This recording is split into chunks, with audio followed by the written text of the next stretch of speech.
Okay, you ready? All right. Good evening. This is Monday, June 12th. This is a special board meeting of District 64 Board of Education. Tom, please take the roll. I'll start with Eastman 2. Here. Mark Eggerman. Here. Rick Biaggi. Here. Anthony Borelli. Here. Tom Soto's here. And Larry Riles. Here. Alfred Sanchez. Here. Okay. Tonight, we had scheduled a new board member presentation that will aid, once we have it, new and established members, and it is intended to be conducted by Tony Loisy, a member of our district legal team, representing Hodges, Loisy, Eisenhammer, Roddick, and Cohn. This presentation would have been followed by the COW, or Committee on the Whole, on the fiscal year 2018 budget and process conducted by our CSBO, Luann Kolstad. Due to an injury to Mr. Loisy, the board will need to reschedule this critically important presentation, as well as one by Barb Tony on orientation of the board. Dr. Heinz and I spoke for a few moments before the meeting tonight on some prospective dates. We have a tentative board meeting scheduled for July 17th. For the board's convenience, we were trying to arrange it where we can front load and back load issues to give everybody a month off in the month of July.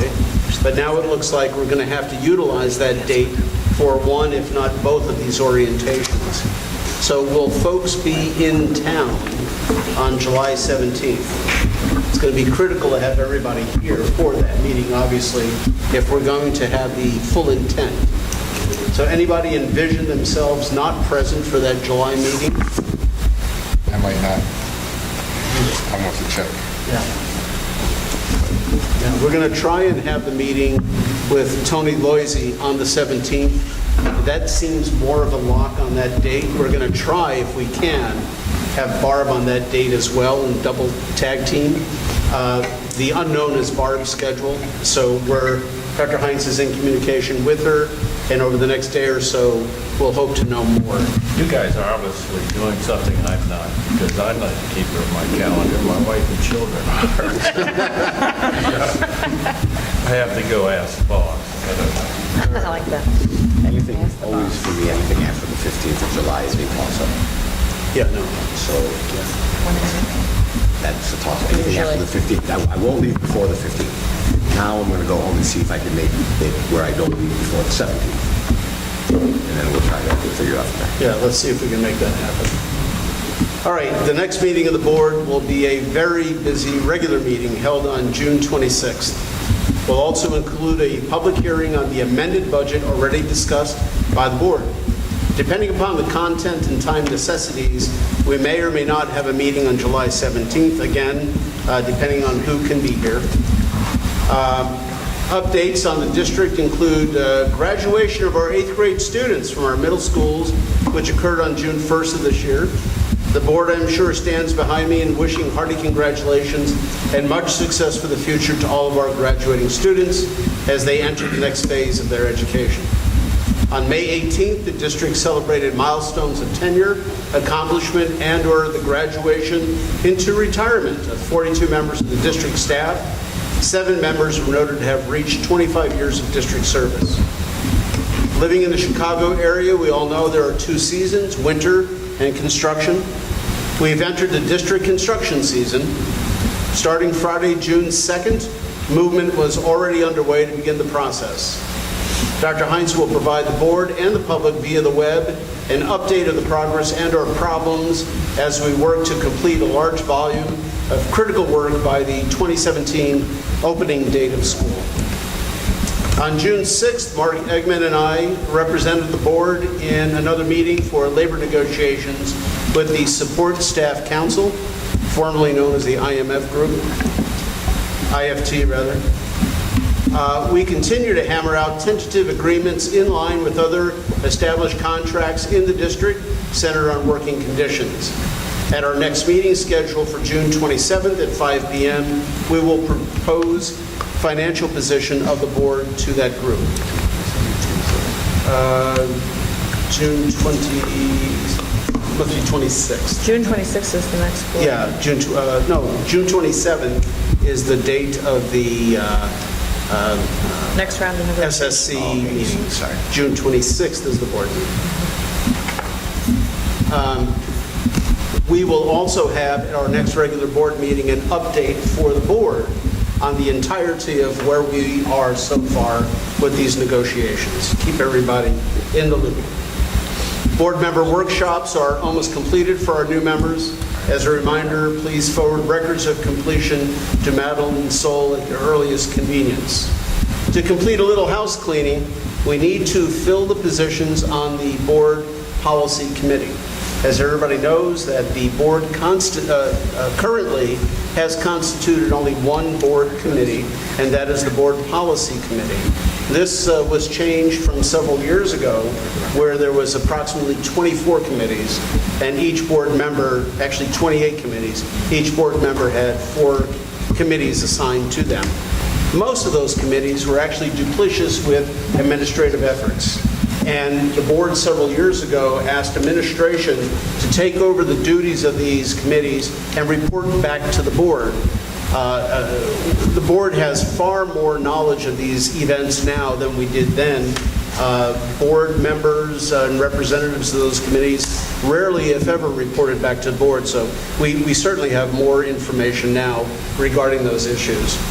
But we have, as a standing board policy committee, a very vital one. When I first joined the board back in 2011, I volunteered for it in a way to provide myself with more background knowledge and more understanding of the rules and regulations of the district. We need to have 2 representatives, and I know some folks have suggested and volunteered their names, but in a public setting, I'm wondering if those folks can volunteer themselves again, so we can make it clear to everybody who is here. So anybody would like to volunteer for the board policy committee? I would. Thank you, Larry. We'll need 1 more representative. I would. Thank you, Eastman. I appreciate it. The timing of these meetings, Dr. Heinz will communicate with you directly. They are part of the Open Meetings Act, so the meetings will be posted and public comments will be taken if anybody is there. And then the number of meetings is absolutely dependent upon the release of the press updates from the IASB. So about 2-3 times a year? Oh, no, it's more than that. Now we When I was here, we were really backlogged. Now, when we first started, now we're kind of rolling, and I would say it's probably about every other month, would you say, Mark? Yeah, it was. Or sometimes It was a little even- bit more even frequent. It was like, monthly? like Yeah. 6 maybe weeks. 5-6 times a year. But okay, still not too onerous. Thank you for that volunteerism. All right, let me just scroll down here a little bit.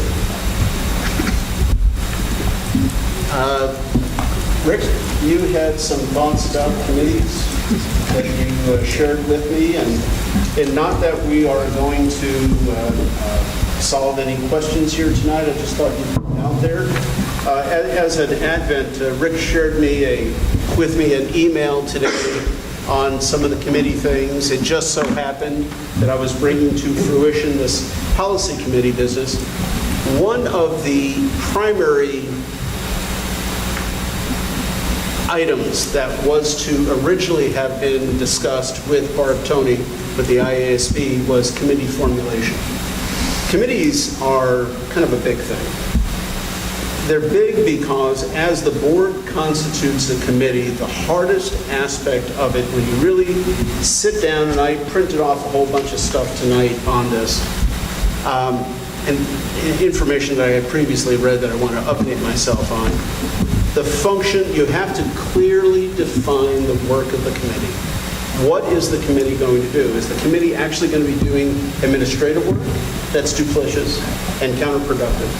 The board really has to clearly script out the duties and responsibilities of a board committee to do board work. It sounds easy, but it's not. If you have the opportunity, you can go to the IASB website, and you can bring up some information that they have on there about committee structures.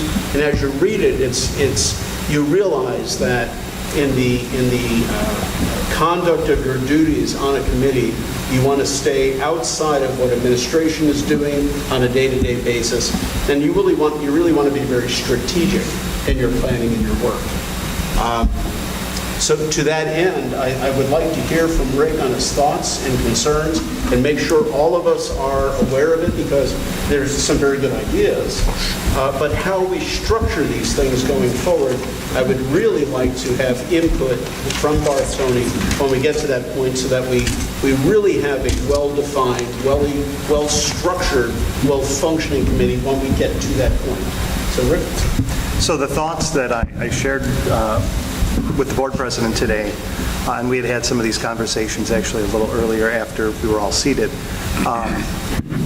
two separate things. One is committees for this board, and the thought being that we might have some committees that are really 30,000-foot level, big picture committees that have a lot of impact on the district. So finance being one of them, operations or facilities being another, and personnel potentially being another, although I don't, that one maybe or not. But my thought was, and I know every unit of government does this a little bit differently, it's not the point of the board to micromanage and be involved. It's just the opposite. It would be more that the staff could feel that they have a direct liaison to the board for their particular subject matter area. So you would have someone here on the board that if you wanted, if there was going to be a big personnel discussion meeting, hiring a bunch of teachers or whatever it is, that there could be a board representative. We wouldn't have to poll the board and say, all right, who wants to go to the meeting? It's Fred, because Fred is the chair of the personnel committee, and he's directly coordinating with you, whatever you need from the board, and then he's your mouthpiece back over to the board, as opposed to always having to filter it through the board president, which seems to put a lot of burden on him to have to field every one of the communications and direct contact with everyone. So that was really the extent of it. Again, I've seen it in some of the other units of government in town where either the elected representative is very involved in what's going on, or opposite of being very, very hands-off, and it's you giving the finance presentation, and then if Mark is the finance chair, he's just your direct connect to the board. And that's really it. And I have no problems with that. I assure you that this very same conversation occurred with us in the past. Where do you draw the line? One of the things that we decided 2 years ago, 4 years ago, I can't remember if it was when you first got on, Tom, or if it was the time before that. We talked about it when we first started marketing. Okay. And, one of the things that we thought of was we didn't want to encroach onto administration, and we thought everybody should participate, and that therefore was the committee of the whole structure. Everybody got the same level of data at the same time, and we all availed ourselves to administration, and we all asked questions, and actually in the IASB they make a pretty strong argument for doing that very thing. And I also, in certain areas, can see the benefit of having board representation. So I think it's a fine line, and I think it probably varies from group to group on how they feel they want to function the best. So when this comes up at some point in the very near future, this is not something that's going to languish, but when this comes up in the very near future, preferably in discussion with Barb to help us set the functionality of the committees, then we can flush these out and really have a much better idea going forward. Now, and one final thought on this. Luann, it's got to be when you first joined us, 3 years ago now? 2. Was it 2? It feels like 3, right? Yeah, it feels like 3. Luann actually was the first one who raised the concept of having a board representative to a financial committee. And this is right after we decided we weren't going to do that. We were going to have a committee of the whole. And however, you went back to the drawing board, and you were still thinking on how that would function, in what form that would function. And I don't know if you've made any further progress on that. Sure. but- Well, we had kind of dropped it because Yeah. it was kind of an uproar about transparency, people being concerned about that, and so we had come and then withdrawn our proposal to do a finance and operations and maintenance committee, which I have had in a prior district. It worked very similar to what Tony said, is I had 2 board representatives on each one. On my finance, I actually had a CPA, which was great, but we already have our own CPA. And basically, we met, and kind of what we're going to go through tonight, the level of detail is, I mean, we walked through each page of the budget, had conversations with them. I would bring in like MJ to talk about her part, Jane, Lori, Joel, to the finance committee, just to, have them kind of be able to talk with them or question them, I mean, at a high level, not doing their job. And then when we would report back to the board, I did obviously my financial presentations, but the person that had the finance committee would give some kind of high-level notes of the different things we talked about. So when we did the audit, we also had the auditor come to that finance committee meeting and would, basically they would have read the audit in detail, have some questions and that, which the auditor would go through. Myself and the superintendent would excuse ourselves from the meeting, and the auditor would then be with them. So if there was anything he wanted to say, any wrongdoing or anything, we were not in the room.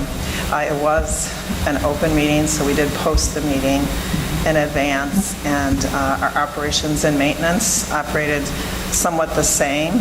So we would kind of review with them the projects we were looking at doing every summer, not major construction, but maintenance type projects. And then when we did work on our construction there, it was helpful to have, more people that had a really deep understanding of what we were facing and what we were doing, because we redid that whole district there. So I thought it worked well. However, as Tony indicated, you wouldn't want to come back and do the entire same presentation for the whole board. So there's a couple options. I know my friend in River Trails, they do like their finance committee meeting right before their board meeting. So there's different ways of structuring and doing that. And as you were speaking, I thought, we solved some of those Yes. by doing the committee of the whole. Right, So, correct. I mean, we're there already in a different method. So it really comes down to how the board really wants to conduct these things. And I guess you can go 6 of one, half a dozen of Correct. the other.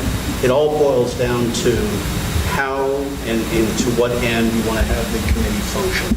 And that's really what it boils down to. And what I don't want to do is I would strongly recommend that we avoid very, very strongly overlapping work. You want to be repeating something. Right. That's just ridiculous. Some years So- ago, I sat on the Transparency Subcommittee of the Finance Committee here for District 64. And myself, I think Paul Sheehan was involved, and we put together a transparency committee and then a program, and we presented it to the finance chairman. And then every so often, we would do a presentation to the board itself. And it was more, our transparency subcommittee was more an advisory committee. Here's the direction we think you should go, and here's how we believe you can get there. And then we left it up to the board to make all those decisions. Yeah, I'm glad you raised that point, Larry. I think you're speaking of the Community Finance Committee, and that was brought up several years ago. That was a superintendent's committee, not a board committee. And that's the other flip side of this whole conversation. Do we have superintendent committees who report to the superintendent, who then report to the board, or do we have board committees who report to the board directly? And that's a whole nother layer of functionality that we have to consider. And again, tying that together with Barb's suggestions and recommendations would be very helpful in finding a goal for these things. So unfortunately, we had her scheduled about 12 days ago. About 12 days ago? Yeah, give or take. And that meeting with her really needs to be attended. You're feeling better, I think. needs to be attended by everybody. We had several individuals out or late or whatever have you on that date, so we're moving that date. And again, just to let you know, Dr. Hines will find out from her what her availability is, and over the next several weeks, we'll see if we can't get these 2 orientation dates signed, sealed, and delivered, and we can move on with the work that we have to. Any questions so far? Rick, can you give us just one example of the way you envision one committee working? Can you use your mic? So I definitely don't want to see us being overbearing as committees and micromanaging and all that. However, I do see the value in having liaisons to certain things going on in our board. So can you just explain to us how you envision maybe this working? Yeah, I think finance is a good example. I agree. I think what you just described sounds a little bit duplicitous, because you've got a situation where you've got a meeting of this finance committee with a couple of board members where you're going over the budget, let's say, and then you come over here and you do the same thing all over again in some abridged version, or maybe not. So there's a transparency issue if that meeting isn't open. I get that. But I don't think it has to be that way necessarily. I think, again, I envision it as the board member is simply a liaison. So when you do have a meeting that you think one of the board members should be present, you're not having to go to the board and find out who's your representative. You know who your representative is. You already got someone assigned to you. They go sit at that board, that meeting, whatever it is, whether it's public or if it's internal, and then they can report back to the board if there's something to report back on. But I think being duplicative of having 2 of the same meetings doesn't make a whole lot of sense at all. And to that end, I mean, even if you use that example, Rick. Yep, sorry. I'll go back. Thank you. If we have a clearly defined functionality, then it makes sense. Totally agree. And that's really, frankly, I've been thinking about this for a couple of years. That's the hard part, is defining that functionality. But as far as having any group, representative, committee, whatever you want to call them, it's not a problem, as long as you define the functionality. So I see how it can work with finance. Is there anything else? Because finance is the only one that I can see, and facilities. But they're linked together. So if I may, when we presented this to the board as an option 2 years ago, I believe it was before we spent 2 years creating the prioritization list, creating the 5-year master facility list. It would have been the exact right time, in our opinion, to bring a few more board members into that process, because we labored over it for years. And it would have been nice to have somebody to kind of move through meeting notes, decisions we were trying to make at that time. It was shut down so vehemently that, everything comes full circle, I guess. But, here we are again. But at the time when we proposed it, we were both former districts used to having that type of structure with those 2 particular committees. We thought, okay, we made a recommendation. Sometimes the board says yes, sometimes the board says no. And we moved on and we did that work ourselves with our architects and engineers and whatnot. It was shot down from a transparency perspective? From both. Okay. From both. Where we were board members of the board, there were folks in the community that were attending some meetings, and we were surprised, quite honestly, by the response. But I'm not much on transparency, as you know, so I'm just shocked at that's the case. But so were we. So were we. Well, can we briefly talk about the other issue that you and I spoke of with respect to the advisory committee as well? Is it appropriate now to do that? So one of the other conversations we had was with respect to a specific advisory committee that would be created by the board and would report to the board with respect to sustainability and green issues. I know in speaking with Dr. Hines about this that there have been a lot of conversations with some of the folks in this community about green initiatives, and I know it's been done rather piecemeal, and I know that takes everyone off their game a little bit to have 17 different meetings over 17 different topics. And so the thought would be rather to have an advisory committee made up of these stakeholders from the community that is, again, done under the board as opposed to just an ad hoc committee. And there's a member of this board that acts as the chair and then runs that meeting in the open. And those that committee doesn't have any ability to enact policy or programming or anything for the district, but they could make recommendations to the board, and then we could take that under advisement. So it would allow the quote-unquote experts in the community to be able to do it in a more official capacity than coming to you, hey, can't we do this, how about this, and then going to Glenn. And then going to the... And going all around, where it's an official body that makes official recommendations on a more, I don't know, on more of a schedule, I guess, for lack of a better word, than rather coming to you piecemeal on that. As you know, we have some very passionate people out there about sustainability. And as we get deeper and deeper and deeper in the hot lunch program, sustainability is something we've all been talking about already. So, and they do a lot of research out there. So Why can not I let them just- help us? Can I just clarify some things? One, Amy Bartucci's information was misinformation that was given to the board, and we've told her that before. Ron has done extensive work with Lakeshore and Groot on composting possibilities, on, other initiatives. Our thing back to her has been, okay, we need a group of volunteers that's going to implement it. We don't have an employee that can do this. And we also do not pay for our garbage by the tonnage. We pay by the pickup. So her saying that our bill's going to go up by $100 a month is not true. So I think your concern, if we underline, hold on. Hold on. I don't know anything about that. Let's just stay with the concept of the committee for a moment. And now we talk about this would be an advisory ad hoc committee. Right, but Purely created by the advisory. board. Sorry? But created by and under the board. Okay, so that was the other question. You would not want this to be a superintendent's committee.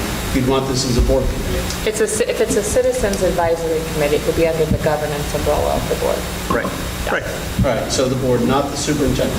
And I'll give you an example of that. The Community Communications Council is a superintendent's committee established by Dr. Heinz about a year and a half ago, and they've met several times to try and get information to this group of people to take it on into the community at large, if you will. As a superintendent's committee, it's not beholden to the Open Meetings Act, which makes it a little easier as far as staffing and behind-the-scenes work and things like that.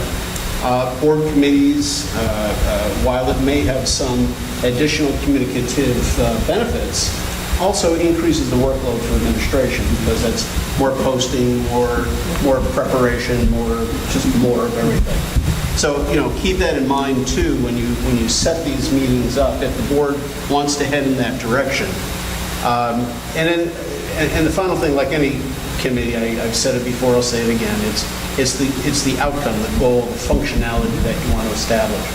So if I don't know where you want to go with this, but if it's something that you would like to raise again in the Spectre with Barb Tony when she gets here, and then we can really understand the pros and cons to this issue and how it should be formed and what's the most effective way to form it, if that's what the board wants to do. So if I could, just a couple things. Barb did 2 years ago and 4 years ago, or 3 years ago, she does come out, and one of the big conversations that would be had with the board is considering board structures, the use of committees, pros and cons, the variety of different types of committee advisories, which committees are under whose auspice, so on and so forth. She does a great job kind of moving the board through the nuts and bolts of committees, the pros and cons. So I have, and I can send to you, just so everybody has the same information prior to her arrival. Her arrival, I can attach it to my Friday memo so you can read it in advance of her getting here, and then she'll go more deeply into it. I think the one concern, and certainly if it's a board committee, it's a board committee, but I think to Luann's point, one of the things that we worry about a little bit is with the Citizens Advisory Committee is, yes, I agree, they're very passionate. We just sometimes wonder where the research is coming from, and if it's credible, we have to just make sure that there's primary sources, that it's very factual, because you'll be making decisions potentially based on those recommendations. So that would be our only caveat. We know we wouldn't be part of it, but before the board takes action on an advisory committee's recommendations, we would just want there to be some level of a vetting process. So the example you shared is one, but it is of concern to us because we potentially wouldn't be part of that advisory committee, and if we believe that that information is erroneous, that is of great concern to us, and that is just one example. So Rick, you don't envision this kind of thing to be able to fall under the umbrella of either policy or finance or facilities? No, because it's an advisory, yeah, I mean, as a quick example, at the Park District, they did when there was a big brouhaha at the senior center several years ago, and when it calmed down, the board created an advisory committee made up of members of that, stakeholders, people who were members at the senior center who wanted to see it advance, and they were placed on the board, and on this committee, I should say, and a board member was the chair, and they made recommendations to the elected board, and then the elected board discussed it and decided yea or nay on those issues. So And that the board member would go to the meetings. because they actually have to serve legally the way that committee is structured, you have to have an elected official, one of us, seven, as the chair. So one of us goes to that, let's keep on, your example with the Park District. So a member of the board would go to that meeting. Is it recorded? Open meeting, Open Meetings Act. recorded, Open Meetings minutes. Act is recorded. It's a board meeting, Yeah. board-sponsored Committee. meeting. it has to be. Because these advisory committees that are created by the board fall under the Open Meetings Act. Okay. And then that board member would then do what? Would that board member be obligated to type up a report of what happened at that meeting, or? Well, it depends on how you structure it. I know at the Park District, the way they did it was they had one of the staff actually there just serving as a secretary to take minutes. It was recorded. So, and then if there were recommendations that came out of the meeting, those would be drawn up and brought to the board via policy, via, whatever it was. So again, it's how you construct it. Exactly. So really, I'm hearing it as another layer of opportunity for the public to discuss their concerns regarding certain areas of D64. So they could come to a meeting, and they could come to one of our meetings here and give us their opinions and thoughts. And then from that point, we can... So I guess the only thing I see different is it would be a meeting specific to just one certain topic. Right. So if it was a finance, it would be a meeting specific just to finance. Whoever wants to come and discuss finance, please come and discuss finance. If it's for facilities, come to discuss facilities. If it's for whatever. Well, a little bit different, because we're talking about two different things now. The finance committee, if we give that as an example, is not a board committee. It's her committee where we're serving as a liaison to it, basically. I mean, well, I shouldn't say it is a board committee per se, but it's not created Not led with by a people in the board. public. It's our committee, but she's really responsible for it, and one of us serves as a That is liaison. non-advisory. Non-advisory. The other one would be Right. advisory. Exactly. So because I don't see, would it be possible to have a meeting that combined 2 or 3 of these committees, as opposed to, so if we had like 5 different committees, I envision one, as we're talking here, I envision one for school, safety, drugs, so on and so forth. Oh, as an advisory committee? As an advisory, potentially. Would we be able to do that committee along with a facilities committee at the same meeting, or would they be all separate meetings? There would be separate meetings. And again, the facilities committee may never meet. I mean, it may, Well, it could be just a liaison. it could just be a liaison, yeah.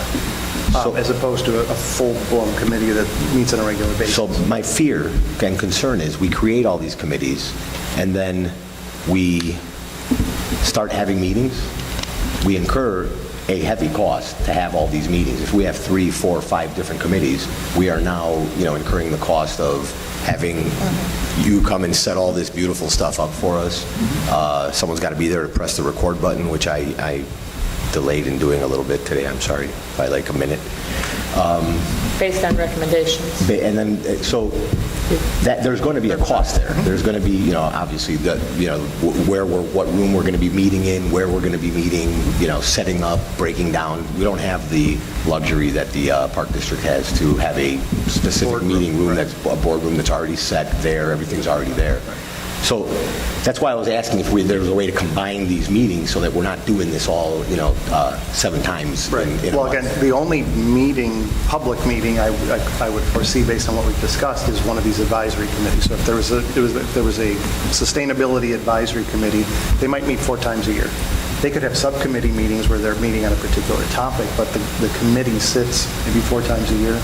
I know at the city level, they do it monthly, if not more, Public Works or, you know, whatever it is, they're sitting on a regular basis and the elected official is there with them. But in this case, that group meets maybe 4 times a month. They could meet the same night that this board meets, but do it 5 or something like that. Yeah.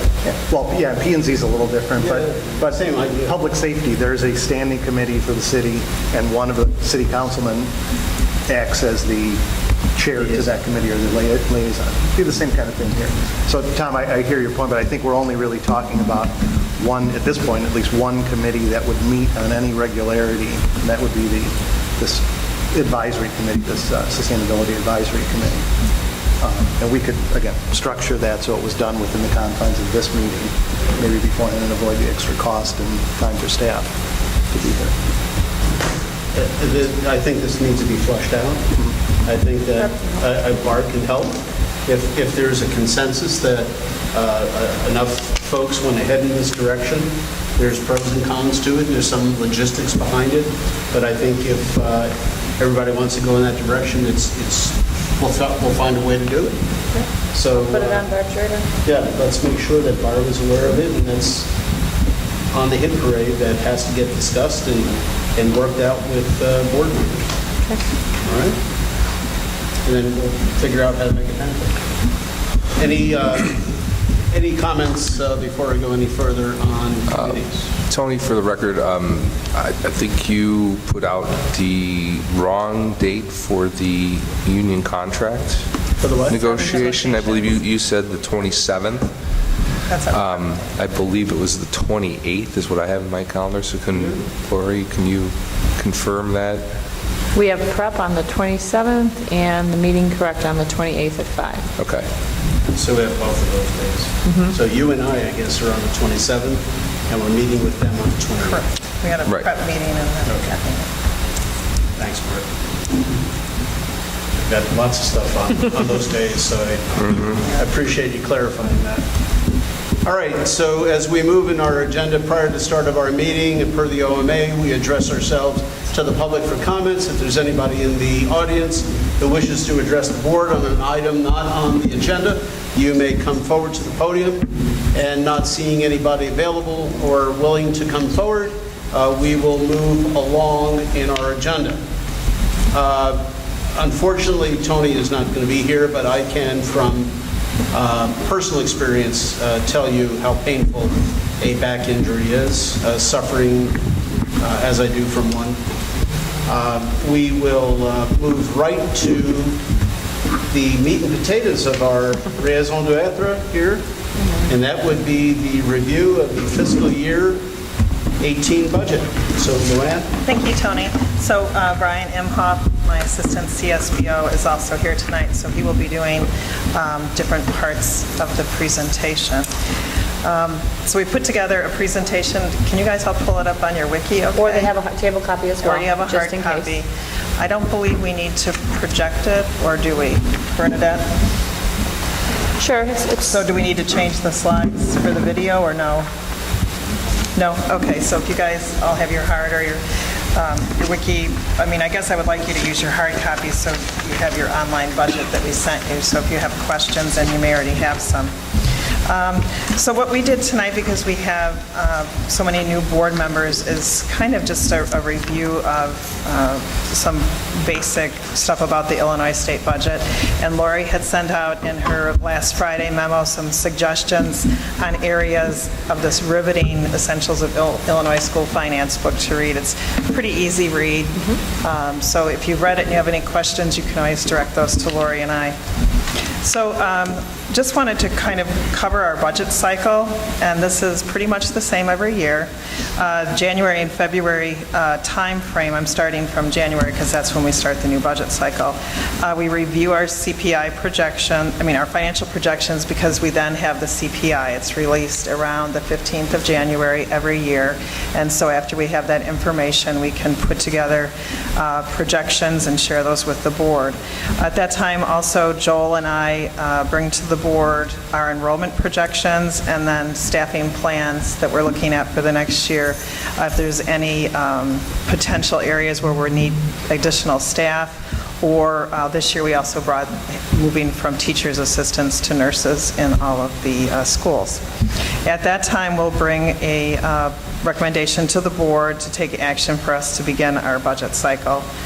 During the months of February, March, April, and May, the board then moves forward with approving our staffing plan for the next year based on our financial projections with it.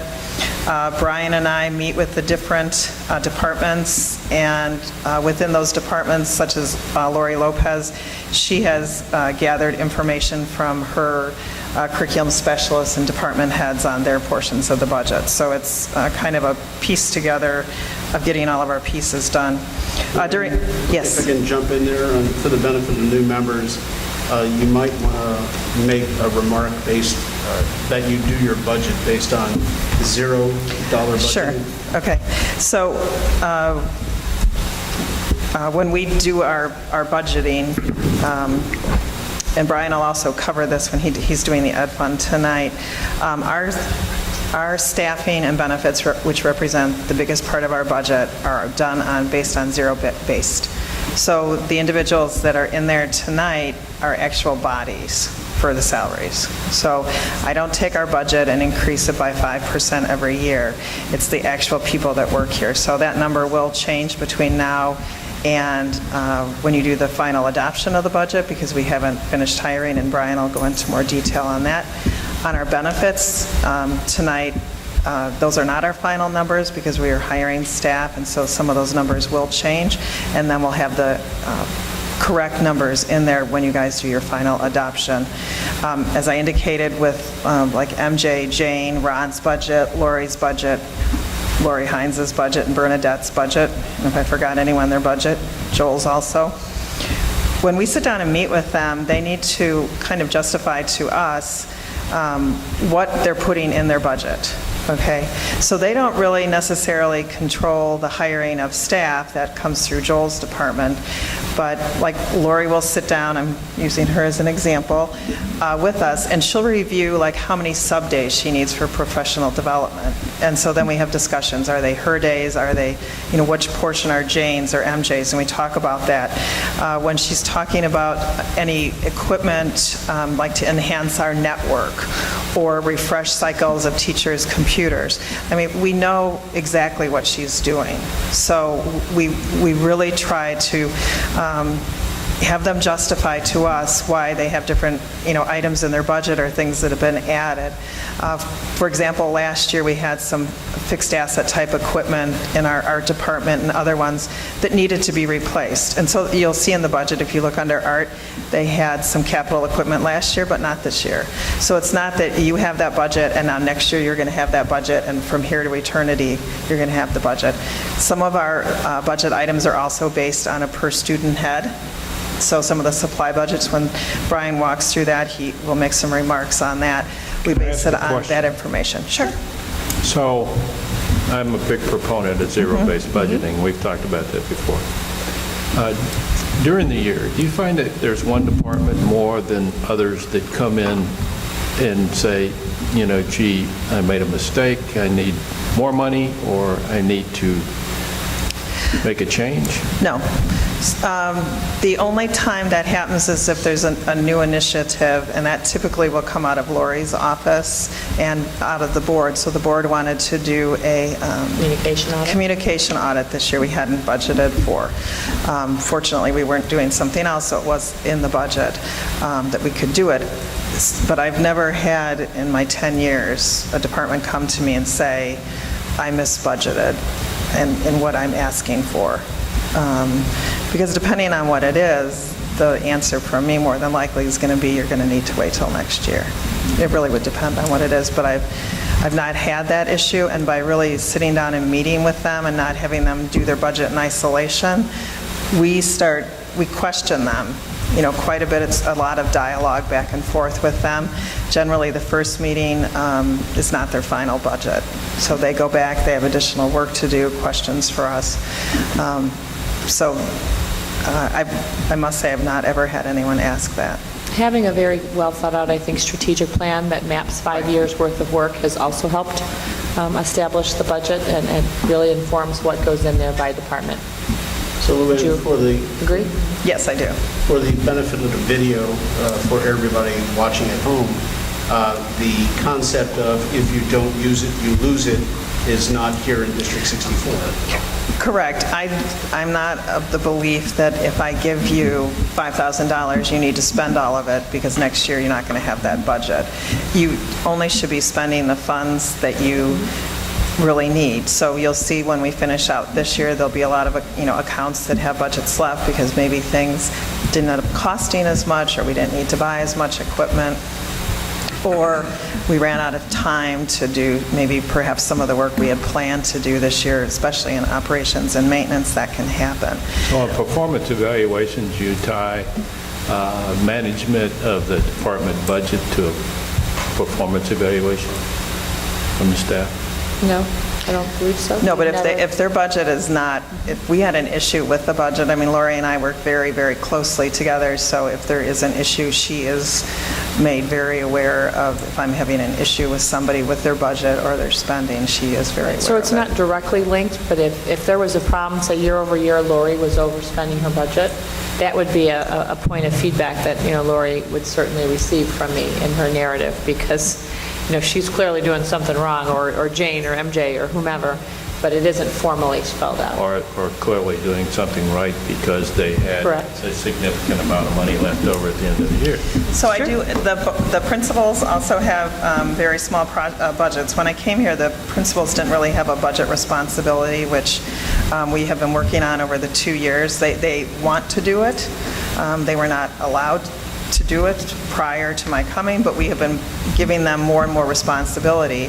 So for instance, this year, if I saw something happening in March, I was calling, that principal, if someone, showed it to me or to Brian, and then starting to question them about, well, why are we buying stuff in March? So great. we do reach out to the principals. This year, we've actually added that they will approve any Office Depots. Obviously, we buy a lot of supplies. They have to actually approve every expenditure through Office Depot, so they know exactly where their allocations of their budget are going. Okay, so we'll just finish the calendar really quickly. So then we get down to our June meeting. We're at this meeting right now, the Committee of the Whole. You're reviewing the tentative budget. And then at the second meeting in June, you will set the date for the hearing, and we're going to place the tentative budget on display, which means it is on our website, or there is a printed copy at the ESC if someone wanted to see a printed copy. In August, as the board had requested, we will conduct the public hearing, not at the same meeting where the board adopts the budget. So we will hold the public hearing in August. In September, the board will adopt the final budget. This year it's at the September 25th meeting, so that we meet our deadline of filing with the state by the 30th of the month. So Brian will take care of that filing, and that goes to the county clerk. In October, we kind of start all over again. We're going to review our tentative tax levy. We know the CPI that we received in January, and at that time in October, we'll set the date for our public hearing for the tax levy. We'll also review financial projections based on that tax levy, and then in November, we'll do our public hearing, so it's a month before the adoption. And then in December, the board will approve the tax levy, and it has to be done, and I hope I have the date right, prior to the last Tuesday of the month. So we try to get that done early, obviously with the holidays also, because we need to get it to our treasurer's office, who needs to actually physically take it downtown to turn it into the clerk's office. Just a quick review, and what we're going to do here is just, I'm going to do a couple slides and then turn it over to Brian. He's going to do the revenue budget this year for the board, and then I'll talk about the expenditures, and then we have split up the funds, and then we'll talk about the summary. So if you had a chance to read the book, that's great. Otherwise, just a reminder of our major accounting funds. I've listed all of them there from Fund 10 to Fund 80. We are required to follow, it's called the Illinois Program Accounting Manual, and it's quite detailed. It all makes sense when you look at our annual financial report, how that data comes out. So it's very important that we are charging things to the correct funds and that we're recording our revenue in the correct funds so that our AFR really reflects what the district is doing.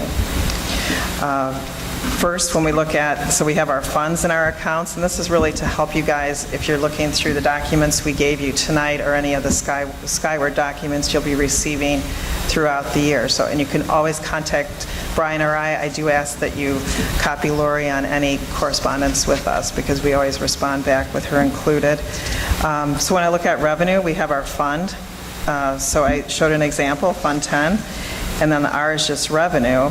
And then we have 3 zeros, that's location, we don't need that for revenue. And then, so 1111 is our current year levy, because if you look up above, we have the 1,000s have been defined as local revenue, including our tax, 3,000 state revenue, and 4,000 federal revenue. So this is how we record all of our revenue. When you look at the budget tonight or you look at your monthly reports, you'll see that that is how it's recorded and set out into the different functions and then within the different funds.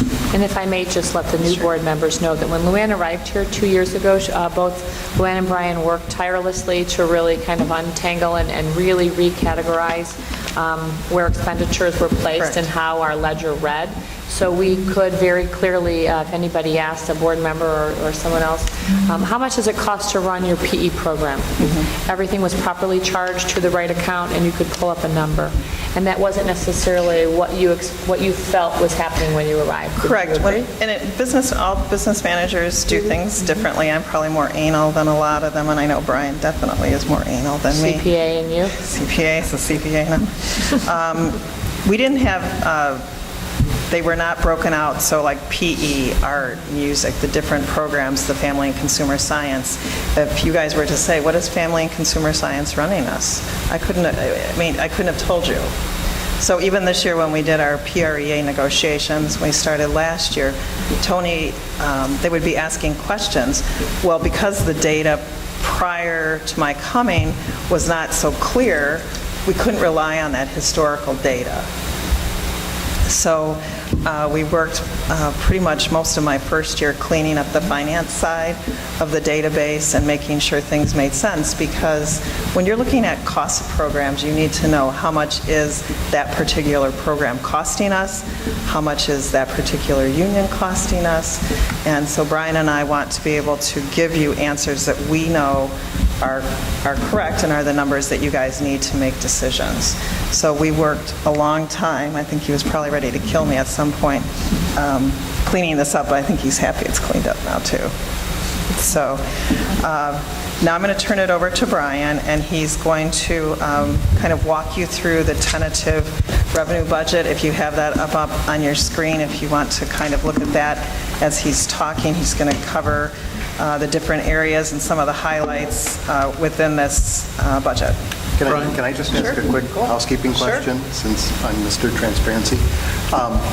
Why wasn't this made available to the public? Because it's a draft, we don't share it. It will be put, so when you guys vote on the tentative budget, then it will be put on display. So then they have the month of July and then the month of August prior to the hearing. So it's put on display for 2 months.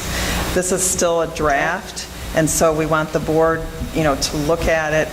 Today I had 2 new changes that based on conversations we're putting in. It's not that we're trying to hide anything, but it's not the final tentative budget. So there's no reason we can't put it on, but it's not the final tentative budget. And It's a draft tentative. when are we planning on approving it, in August or in September? No, the tentative you'll approve on the 26th. Of? June. June. So once we approve it as tentative, It goes on, goes up. well, basically, then you'll put it up. yes. So it's really just a couple more weeks. But then when do we approve the final? In September, the end of September. The end of September? Yeah, and the hearing is in August. But the point being that For several this meeting tonight, where we're being presented this data, and we're going to be talking about this data, the public didn't have an opportunity to see it in advance of this meeting, and we're going to be talking about it up out in the open right now, not hiding anything, obviously, but the public doesn't have an opportunity, albeit none of them are here right now, to do that. So my own personal opinion is that We can this certainly should be- post it. We don't have- if it's are the not board's hiding will. It's not, you know, And- We need a board consensus. right, Yeah. it's Right, not just me and- talking. What date in August is the public hearing? Let me tell you. And is there a way to push it to September? Well, this is why we weren't doing that, because you guys had asked for us to have hearings separate from Separate months, approval. August, No, September. I That was get last that. year. So we have to approve it by when? September 30th, so the 25th is pushing it. So we have to, there's a law that says we have to do it by a certain date. Yes, that is a law. So the August date is the latest date in the summer that we can hold a public hearing before, and still allowing the public a month to review it before So we we have actually... a board meeting on the 28th of August, okay? Do we have a cow in September? I bring it up only because I want to clarify for the public, so if they ask us Well, why we're on doing the this in the 11th summer, September. they Oh, know, I they see know what the you're reason, saying. they know the Okay. reasoning. We're doing it because we're being forced to. If we're going to give them time to review it and speak to us before we actually vote on it, instead of doing it on the same day like we used to, the best that we can do is the 28th of August. So we also have a cow on September 11th for facilities, so if you guys chose to, you could have a short public meeting with the public hearing and then close that meeting and go into the committee of the whole. So we can do one on August 28th, and then we can do a short one on September 11th again. You only If have we- one to- official. I'm just saying But if to someone give wanted to them- come talk, If sure. someone wanted to come talk about it, we can inform them again during public comment. They can come, if they can't make it on the 28th, they can come on the 11th. Correct. Is there Correct. something restricting us from posting the draft or no? No, this is, you Can I know, just, sure, go ahead, one of Lori. the things I wanted to say is, when it's a tentative draft, our philosophy, our training, is that it comes to the board first. That you guys get your eyes on it, we're having this meeting, we are doing a board meeting in public. This meeting right now is for you to have your first walkthrough of a tentative draft budget. Then it'll go up, the community will have several months to read it, to ask questions, to come to meetings. We do not feel as if we're shortchanging the community or not giving them enough time. It's not as if we're acting on it tomorrow. But we are very respectful of the fact that we believe you should see it first as the board. We are conducting a board meeting in public, not a public meeting. Yeah, I have no problem seeing this today and then putting it up at our next meeting on the 26th, which is 2 weeks from now. The public will have ample opportunity to look through It'll it go up and the pick Thursday through it and do before. whatever, and then they'll have ample opportunity to discuss it with us. Even in that period of time, if I'm not mistaken, they can contact us during that period. If they see it on the 26th and they decide they want to spend the first week of July, during 4th of July, reviewing this 14-page budget. But there's no reason not to put it up now, though, either. This There's is no not- harm in... If it's going to change, if it's Yeah. going to change from now until the 26th. So they know, then they, I mean, we're discussing it today. There's no reason that they can't have it before them and hear us talking about So, it. then just enlighten me as to why, or what would be the added benefit of putting it up today or yesterday prior to this meeting? Just to be completely transparent, so they see what we're talking about and can track any changes there may be in the final draft of that budget. So when would you have wanted this to go up? When the rest of the materials went out. And when did we Yesterday? get these materials, like? Friday? Thursday. So we get it Friday, and you want to send it out to the public Friday? Yes. The same time we get it, so that they can follow along with us? Yeah, or have it. I mean, there's no harm, I think, in sharing that information. Why- I agree that there's no harm in it, but I also don't see the absolute necessity of it when they're going to get it on the 26th anyway. I don't see this as a transparency issue, is what I'm trying to say. You guys know that I am all with the transparency movement and getting things as transparent as possible. I just don't see this as one of those real issues, because we're going to give it to them on the 26th, and we're going to give them 2 months to review it and then we're going to give them another month. We're going to give them a chance to come speak to No, I us about it. understand And then we're going to give them another month to call each of us and try to change our mind as to whether we want to approve it or not. So I think we're going to be above and beyond in the world of transparency. I'm just trying to find out, and I would be all for it if someone could just give me a real good, solid reason for how it would be more transparent if we would have given this to them on Friday as opposed to on the 26th. You know, but from Because the goal is for them to have an ample time to review it before we approve it. And we are doing that. To give them ample time to review a draft, it's almost as if, you're preparing a legal draft, and would you give it to anyone to review prior to it being your final product? So, what was that? I don't know. Can I interject here one thing? That wasn't me. Hold on. Brian, what are you Sorry. doing? No one's moving, so I'm not sure what is. Well, no, it's if you hit the table, see? No, it's not us. No, come back over there. No, watch, guys. No, Different stuff. it's Allison. Hold on, just give her a moment. Thanks for hitting my funny bone there. Appreciate it. I was tapping the table when I was doing that. I don't think so. I was doing it. You know I was. Mr. Garbage Head. Can you hear us now? Okay, so it working? let's move on here. So my thoughts on this, and you may or may not agree with me, but I certainly respect, there's two individuals who think it might be a good idea to have this information out ahead of time at the same time that the board sees it for the first time. My retort to that simply is that for 4 members at least of this board, this is the first time you've seen a budget. Ostensibly, it's the first time you've seen this budget. I think that, at least for the first time, you don't know what you don't know. Here we have an opportunity of Luann and Brian going through it line by line. People watching on the video they will have all this information in front of them. They can hear the questions that are being asked. They can hear the answers that are being given. And it would give anybody additional insight into understanding.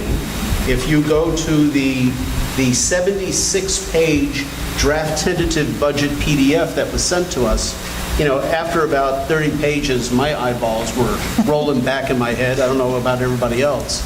But hearing Brian and Luann discuss it, making the various points, it gives people a better opportunity to understand this whole concept. Now, we're perfectly making everybody, I think we're giving everybody a more than even opportunity to come back to the board when it goes out in 2 weeks' time. That gives everybody the rest of June, all of July, all of August, and frankly, all of September. That's almost a 4-month time frame to discuss it. And I agree with Dr. Hines. I say that this is a draft tentative. It's not anything that's being voted on tonight. It's not being enacted on tonight. It's educational tonight for the board and for the public. And then, when we have this vote on the 26th, and it comes before the board, and we vote to accept this tentative budget, then it goes live onto the web. That's my understanding, and that's my opinion, and you may or may not agree with that, but it is, for tonight's sake anyway, it is purely educational for not only the board, but for the public as well. So we don't have to have this discussion again next year when we're doing this? I would like to afford... We're going to. Well, no. I'd like to afford Mr. Biaggi and Mr. Sanchez an opportunity to convince me as to why it would be necessary to put a tentative out. Because I'm not saying, as I started, I didn't say I was sold on not doing it. I wanted to be given a good reasoning for doing it. I think it's a philosophical point. I think anything that this board gets in a board packet that doesn't have confidential information should be made public, period. I don't care if it's a budget. I don't care if it's a discussion about curriculum. It doesn't matter. It's irrelevant. If we're here as a public body talking about public business, the public should have an opportunity to see the materials we're seeing. We're the elected representatives of this town. We're not hiding, we're clearly not hiding behind closed doors right now. We're in a public meeting, and we just said that the public has an opportunity to listen to the experts here and talk to them. Well, no, they don't. They can hear them, but they can't see the information we're seeing. It's absurd.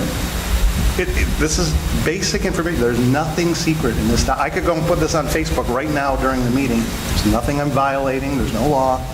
It's a public document. It could be FOIA'd right now. I don't. You can't? Can't play a draft. Okay. Can't FOIA a draft. So, but what I'm hearing is you're saying this in a general sense. So you want everything that we are presented that's not considered confidential to be put out there the same time we receive it. Exactly. As a general idea. It doesn't have to do just with the budget. Okay. It should be automatic. We don't Right. pick and choose. Right. We don't pick and choose the dates. Agreed. If we're not picking, if we're not picking and choosing what the information is, and this board wants to put forward a, motion to discuss potentially doing this as a general, a general rule moving forward, then I would consider it. But I don't want to get into the situation of us picking and choosing what we're going to put out, what we're not going to put out. If it's going to be in general, that whatever comes to us that's not confidential, we want, the same time we get it, we want it put out to the world, then I would consider backing it. Well, that being the case, I'm hearing, a couple of different things from folks. So let's go around the horn. And Eastman, what are your thoughts on this? Well, I think if there's no negative to putting this out there other than people seeing it ahead of time. They might raise some questions of things that might not actually be, that might change later, right? So there could be some inefficiency there. But otherwise, if it's not going to be confidential anyway, and we can always say, well, it is a draft. Please keep in mind, it is a draft. Nothing's written in stone yet. And even if it is written down, it's still just a budget, not anything this is the demanded expenditure. Then I don't see a reason why not, since there's no quote-unquote cost to it. I would put the caveat of the anything that comes across our table, if it's not confidential, then we should put it out there. I think the things that are allowable to be discussed in closed session default to confidential until we say, yes, this will be enclosed or this will not be enclosed. It shouldn't be you can't put it out there all of a sudden, oh, that was supposed to be enclosed, and then withdraw it back. I think if it has a possibility to have to be in closed session, then it should stay there until we decide that it doesn't need to be. Yeah, that's an important point. The items that are going to be raised in closed session are almost always sequestered by Dr. Heinz and myself beforehand to prevent that from occurring. For instance, any potential litigation for student issues, employment issues, we always almost separate those out. And negotiation. And negotiations as well, yeah. Okay. So you're saying there's no reason not to put it out there. Mark? Yeah, I mean, clearly, I've always been on the side of leaving things open, and this just seems pretty obvious to me that if it's not going to do any harm in any way to let people see what's happening and see how the bread is made, and so to speak, I think it's a good thing to get it out there sooner rather than later, and people can kind of follow along in the process if they choose to do so. Okay. Rick, I'm going to skip over you. I just want to make one quick comment about what Eastman said in that it could potentially give rise to a question that's not ripe yet, something that is going to change in the budget. And I agree completely that could happen. The flip side could happen as well too. There could be something in, and budget's a bad example, but any document that we put out there, where there's something in there that someone in the public sees, hey, this looks like an error, or this looks like an issue that we all miss. Could happen, just hypothetically, and one of us is going to get contacted as a result of that. There may be a benefit. So I could see there's both sides of that coin that could occur.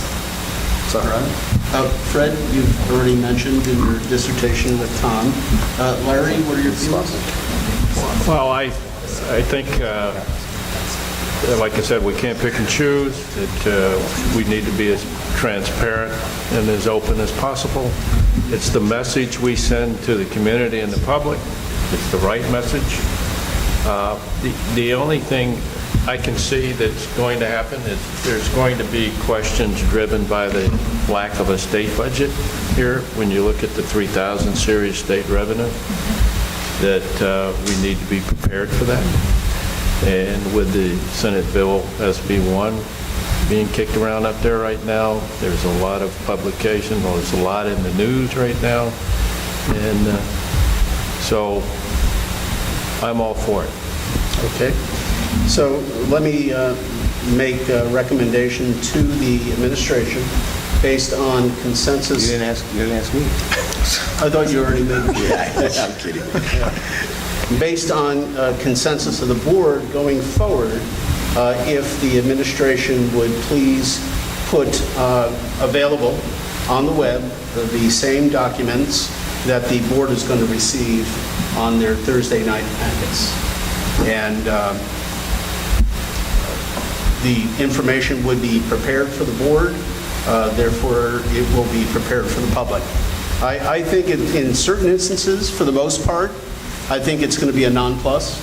I think that there's very little change but there have been times when stuff goes out.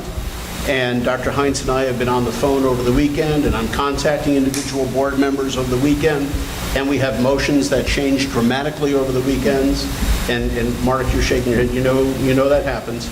And you know, as long as everybody realizes that questions may arise, and questions may come to the board on certain things that were published that are altogether different by the time we get to the Or that you haven't had this information session on to understand, even yourselves. Exactly. Which tends to be why the School of Training thought is, after the board has their overview with it, they have time to ask questions, it goes up, so then you're armed with information.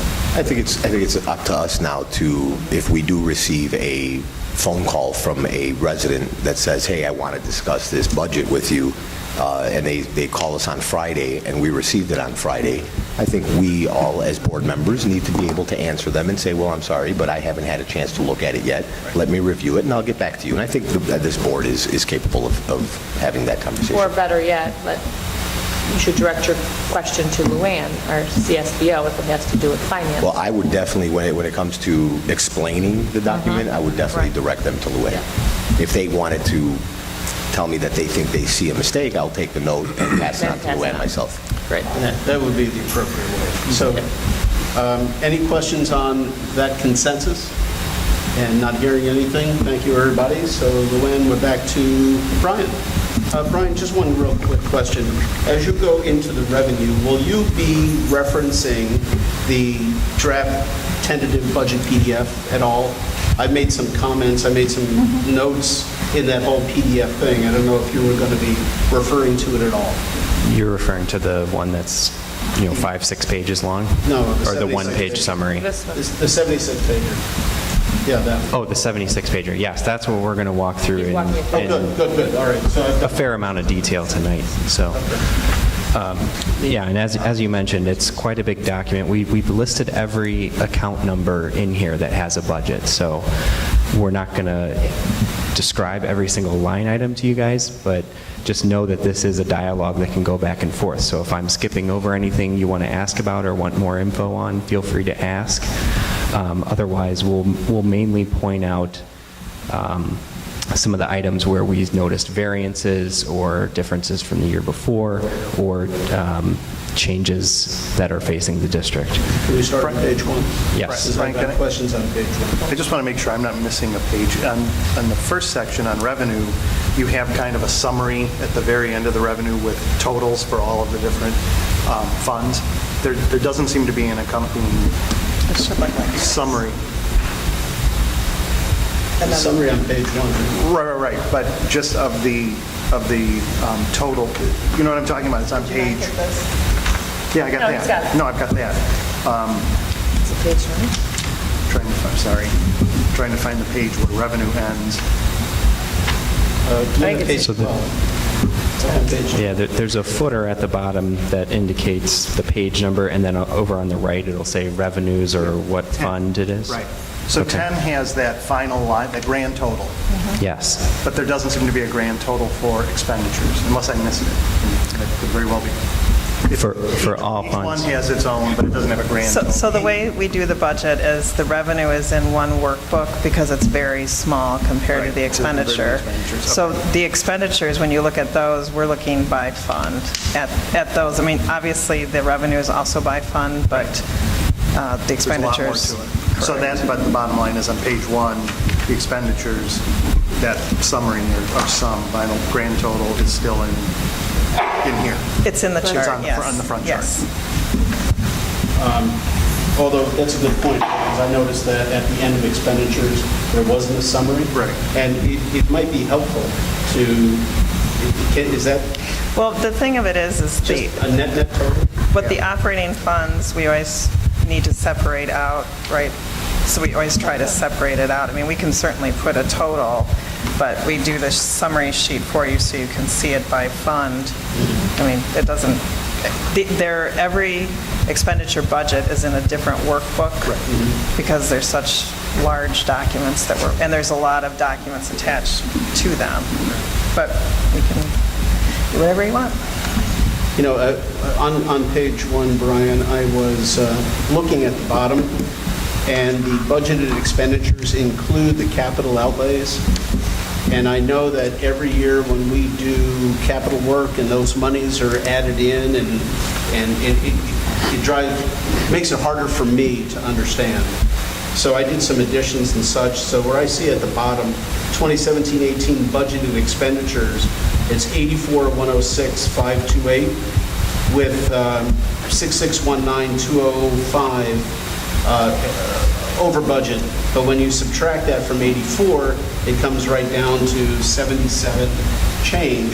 My question is, when you pull out capital expenditures, and when you look at it, and I wasn't quite able to fully understand what I was doing, so when I pulled out capital expenditures, bottom line, net result, are we still in the black budget-wise for next year? So probably that's easier for me to answer on capital. Two separate questions there, kind of. Yeah, go Yeah. ahead. So on the capital, yes, when you see the June 30th results, that's when you see how we ended each fund, but I can tell you we are in the black on it. Thank you. So on that note, when we're looking at the summary, because the summary, looking at the 76-page document is something most people are not going to do. Correct. I'm assuming all the board members here will at some point. I hope. We have the whole summer to do it. But it's really, if you have a hard time with numbers, it's a very, very difficult document to navigate and to understand what's going on. Even to the parentheses and non-parentheses and what's a deficit and what isn't a deficit and what's costing us more, costing us less. Sometimes it can be confusing for certain people. It is certainly confusing to me. So I'm not trying to say that the public is not as smart as I am. I'm admitting that I have a hard time with it. Once I get into it, I can weed my way out, but it takes a lot of effort and time. But when you look at the summary, it's a little easier, and it's not as overwhelming. What I would like to see on the summary is something that I've asked in the past, is I'd like to see a line item, a column for last year. So we can, when we're looking at the summary, we can see how our budget this year compared to our budget last year, how our education cost. So I'm assuming, the first line item here, education, parentheses 10, is 2017, we have revenues of $60 million, which means for the public, we're bringing in $60 million. We have expenditures of 62, almost 61 million. We have a difference of $2.5 million. And then the change in fund balance of about 1.8 million because we have other sources of financing that we would use to pay for that deficiency. I'd like to see how that compares to 2016. So we actually... Are we higher on Yeah. education? Are we lower on education? Where does it differ? So we do, on your final budget, that is in the final budget report. We can do that in the tentative, but it's going to change, and so then if people keep, it's like, well, it was this number, now it's this number. I mean, we certainly can, and it's in your budget too, so you can see by fund where the 16-17 budget is versus the 17-18. But you'd have to go through every single one of those lines. I'm talking about in the summary, it'd be nice to say, okay, in 2016-17, we had a revenue of 58 million, not 60 million. We had expenditures of 61 million. Now our expenditures are 62 million in education. It gives people something easy to look at, and then they can take that and try to find it, if they care to go through the 76-page we can do a document and separate- see where the difference is. We can do a separate spreadsheet, the one that we typically do with the final adoption. I wouldn't put it in this spreadsheet because this is really just talking about the 17-18 budget, but we do it in the document, we do it when you adopt, but there's no reason we can't bring that back on the 26th and put it in there with the big words tentative on it, because they are going to change. And, maybe you can even just give a quick explanation under tentative with a little asterisk of why it's tentative, so people can understand that this can change due to what we're actually going to collect in taxes, what we're, and give it an idea of what is changing. I guess what I'm trying to get at is, maybe if we made it easier for people to understand, people would understand it. It's really difficult to understand. I mean, it really is. Bob Johnson understood it real well. But, some of us who are not in finance, have a little difficult time. And I'm assuming that if I'm having a difficult time with it, then other people are too. So if there's a way where we can make it a little easier for people to understand and get the information out of it that they need, I think, one of the main concerns I know to be in the public, and for myself since I've been on this board, is trying to understand if in 2016 we had this budget, why do we have to have a budget that is costing us more in 2017? I'm not saying that we don't have to. I'm sure there are very, very good reasons for it. But instead of explaining it, I know why you're having a hard time understanding what I'm asking, because of this information to you, you do it in your sleep.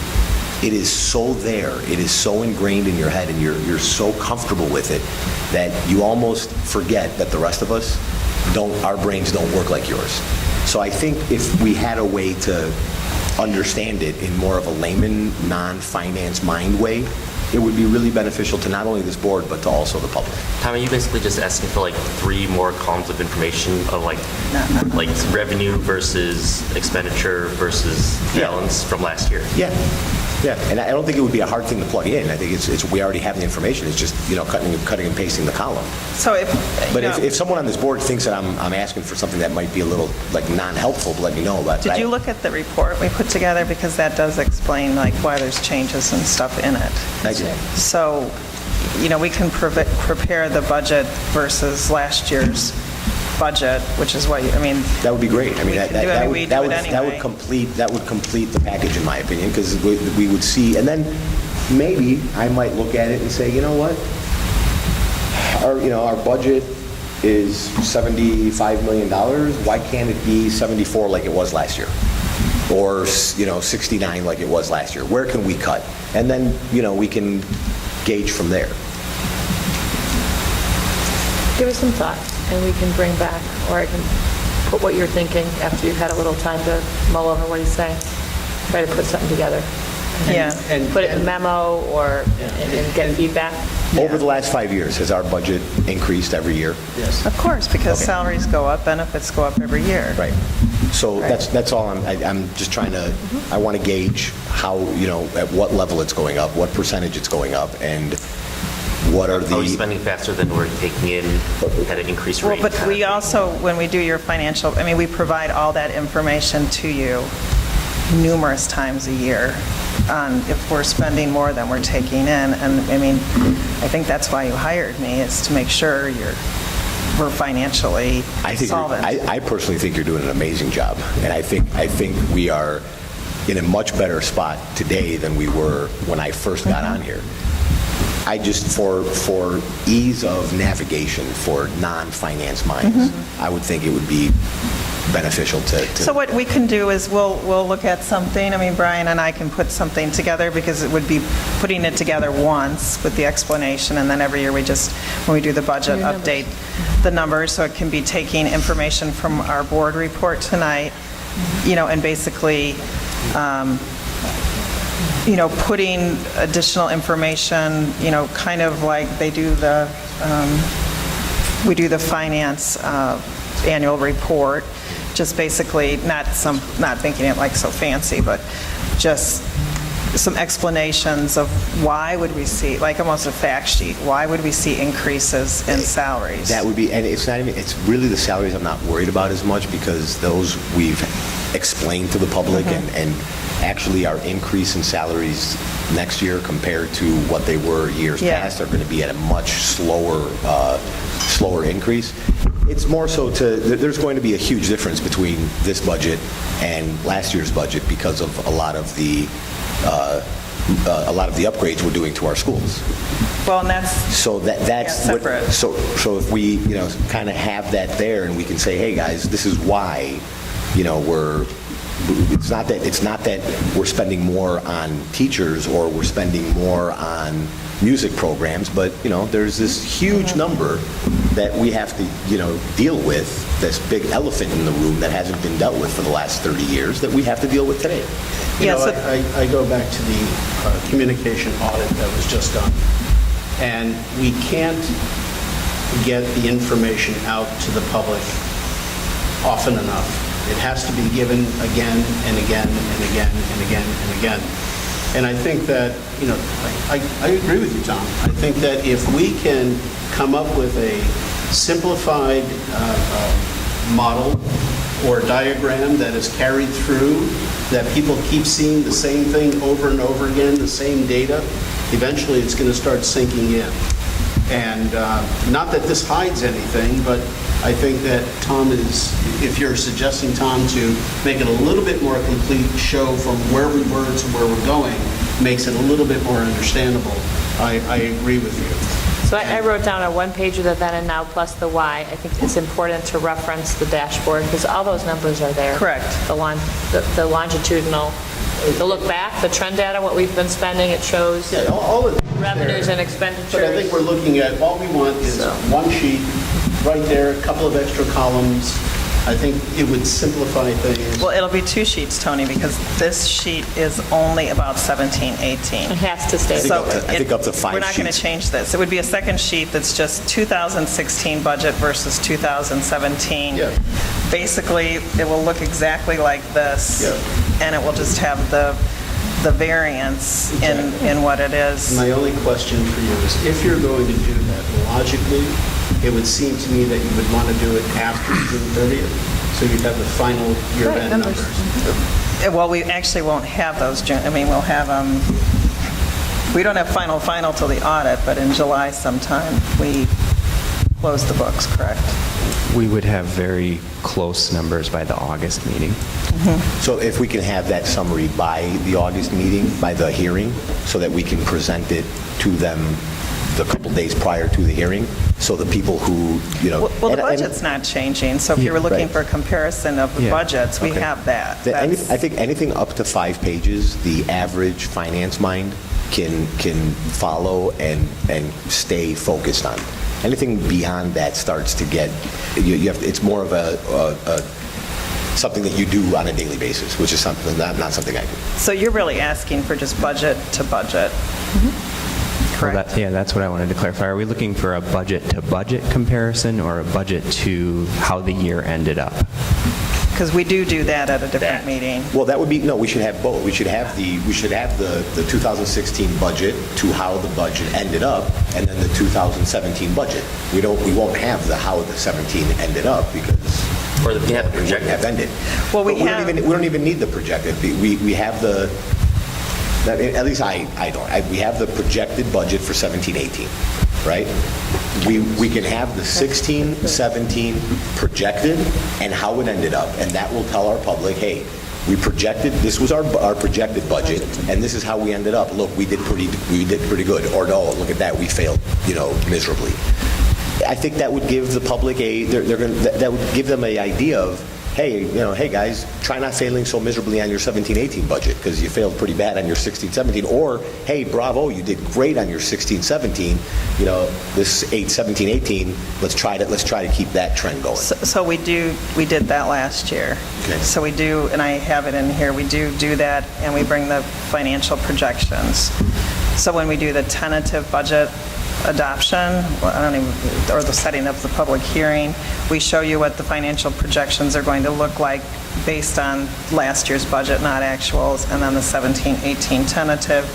And then once we close out the year and the figures are unaudited and they do change slightly, we bring that back to the board basically to show you where we ended the year and kind of by fund what the variances were in expenditure and revenue.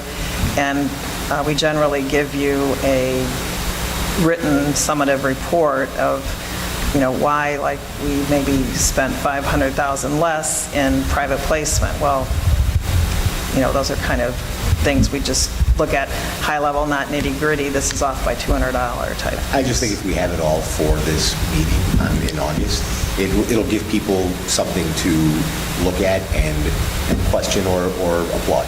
Yeah. No, we did it last year too, Tom. Good. So my question with the revenue and on this page 1 is two-part. We have the debt certificates, $800,000, that has got to be in the budget someplace. And I didn't know if they would fall under one of these categories, and I couldn't discern that out. And if you look at total operating funds, I see that budgeted expenditures is increased over budgeted revenues. So wouldn't that mean that we're running in the red for this year? For 17-18, we are projecting a deficit, yes. Regarding your first question, the debt certificates have to get paid out of Fund 30, which is that last line item there, debt service. So that the debt service or debt certificate payment is included in that $3,832,838 on that last item there. So they're in there. Yes. And the revenue was recognized this year in 16-17, the receipt of them. Yeah. Revenue.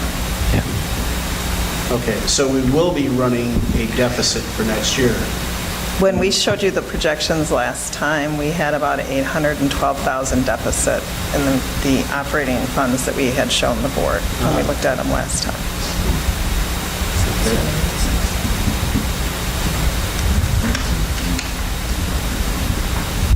Okay, so I think we're ready to get into some of the detail. So I'm going to start off on the second page of the packet, which at the bottom is labeled page 1 of revenues. And often you'll hear me referencing account numbers, and to give you an idea of what I'm talking about, so if you look at line number 1 here under the education fund, the account number is 10R0001111. So you'll hear me reference that function number, the 1111, as I'm talking about revenues. So if I'm jumping from one account number to the next, that's the number I'm referring to, just so you can kind of follow as I'm going through. So we group the revenues by fund and totaled up at the bottom, as we mentioned. Our primary source of revenue as a school district is our property tax revenue. It makes up about 85% of our total revenues. The actual allocation of the tax revenues varies from year to year by fund, and that is because of tax rate ceilings set by the county. So the Ed Fund, for example, has a tax rate of 3.5 that we cannot exceed. So depending on how EAVs are trending, we have to shift levy dollars from one fund to another, from one year to the next. So you may not see a direct, if our levy is going up 2%, you may not see a direct correlation of 2% in every fund. Sometimes that revenue gets shifted around from one fund to the next. So it's not going to tie directly to budget, but all of our property tax revenue estimates here for 2017-18 are driven by the draft tax levy that Luann has prepared for the upcoming December. So we're still working off some estimates at this point, but that just kind of gives you a feel for why you may not see an increase in the 1100 series for the Ed Fund. the budget number is actually going down, because we've shifted some of that education fund tax revenue money to special education and also to transportation to kind of play within our tax rate ceilings from one fund to the next. The next tax source of revenue within the ed fund is our corporate personal property replacement tax. This is a tax that went into effect in the late 1970s when the personal property tax went away. School districts started and other governmental units started receiving this replacement tax, which comes from partnerships and corporations. And this is a number that changes from year to year. We get an estimate usually around late June or early July from the state as to what our allotment is going to be. So right now we've just plugged in a number that is our estimate for this year, and then we'll update that when we bring back the final budget in September and we have that estimate from the state. Then we move into some of our local revenues, some tuition, interest on investments, which is a projection that comes from our township treasurer's office. And then the next line item I want to go into in a little more detail is the 1611 account number for pupil lunch. As you all know, we are starting the elementary hot lunch program this year, so we've been working with our new food service provider to kind of project what type of revenues we're going to see from that program. Right now, we're working with a conservative estimate of a 33% participation rate at the elementary level. Based on the surveys we've been getting from the community, we think it's going to be higher than that, but until this kind of gets up and running, we've put in their conservative estimate for our lunch revenue, and then, by September, we may be able to adjust that as we kind of have a month or a month and a half worth of participation to kind of look at what type of revenue we're bringing in from that program. As we move further down page 1, we get into some of the school activity revenues, such as athletic fees, registration fees.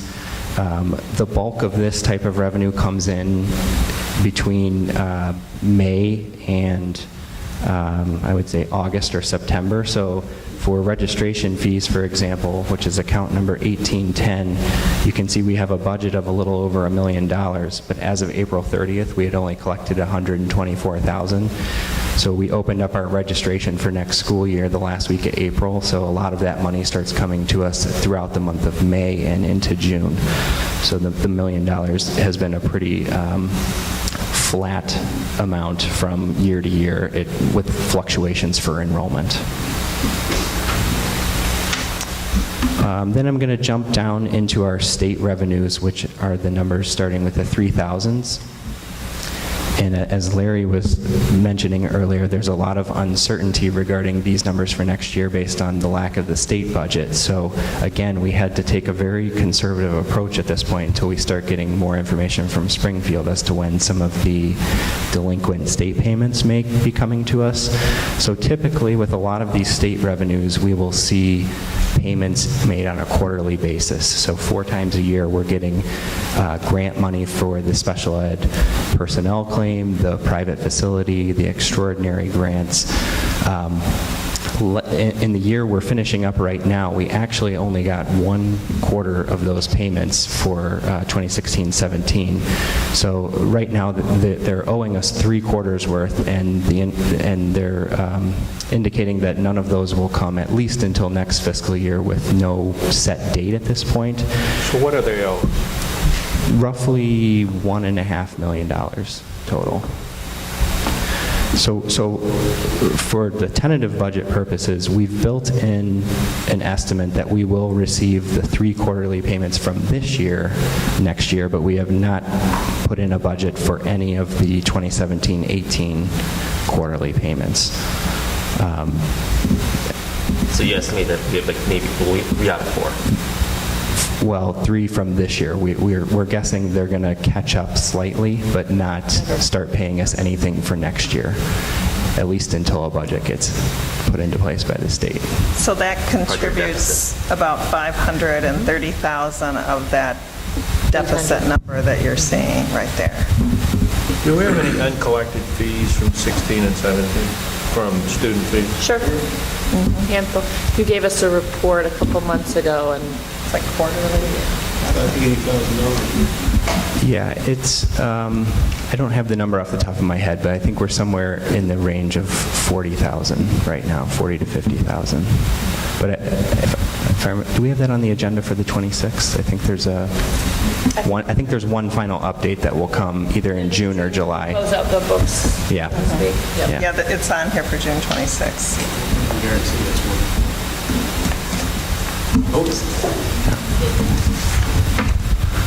Okay, so then for our federal revenues, this money is dependent on our, the federal grants that get written by the curriculum and special ed departments. So those grants usually start getting finalized in August, and at that time we start adjusting the federal grant revenue money based on how much we've been allotted for each of those grants. The one change we've made, so most of these we've estimated to be the same as the prior year, with the one exception being our Medicaid revenues. There's been some discussion lately at the federal level regarding uncertainty over Medicaid revenues as that program could change. So we have decreased the budgets for those revenue amounts slightly. Until we start seeing some money coming in or hear additional information from the feds, that number will change before we get to September for sure. And then the last item here in the education fund is account number 7130, which is a transfer of funds of $1 million. So the school code allows school districts to transfer monies between the education fund, the operations and maintenance fund, and the transportation fund as necessary to the funds most in need. So because we've shifted some of the property tax allocation this year to the transportation fund, this budget is a transfer of some of that money back to education to help cover that deficit you were seeing on the summary page of $1.8 million. Or actually, I'm sorry, it started as 2.6, and then we built in this $1 million transfer.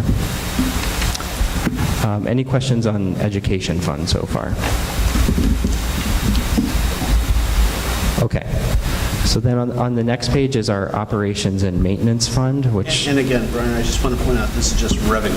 This is just revenue, yes. Because there'll be questions on the education fund on the expense side. Sure. Yeah. Sure. Okay, so within Fund 20, operations and maintenance, the bulk of our revenue again comes from property tax revenue. We're expecting a slight increase in property tax revenue as compared to last year's budget, about $60,000. And then the other revenues that come through this fund are our building rentals. So when we rent the facilities to PTO groups and the Park District and other outside organizations, we collect fees from them along with our lease of the Jefferson facility to Child Care with Confidence. So I just wanted to comment on the fees so you guys understand what that is. When I came here, we were incurring hundreds of thousands of dollars in overtime in our O&M fund, which we have since eliminated. One thing we found is that the district was carrying the boat for when people use the facilities on the weekends, when there was no one here. And so we implemented, which is very common, a custodial fee. So they pay for a custodian to be on site when they're here, and the custodian comes an hour early. So like sidewalks would need to be shoveled or anything else to get the building open and ready for the rental.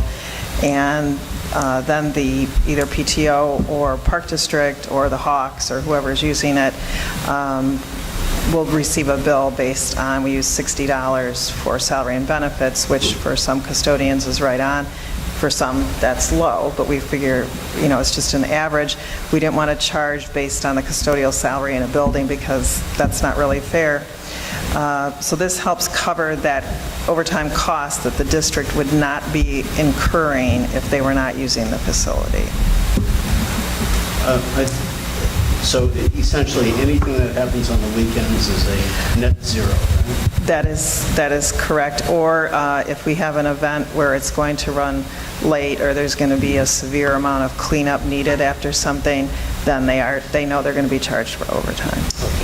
So do our rental fees then cover heating and cooling and No, electric and everything else? so when we talk about the park district's intergovernmental agreement,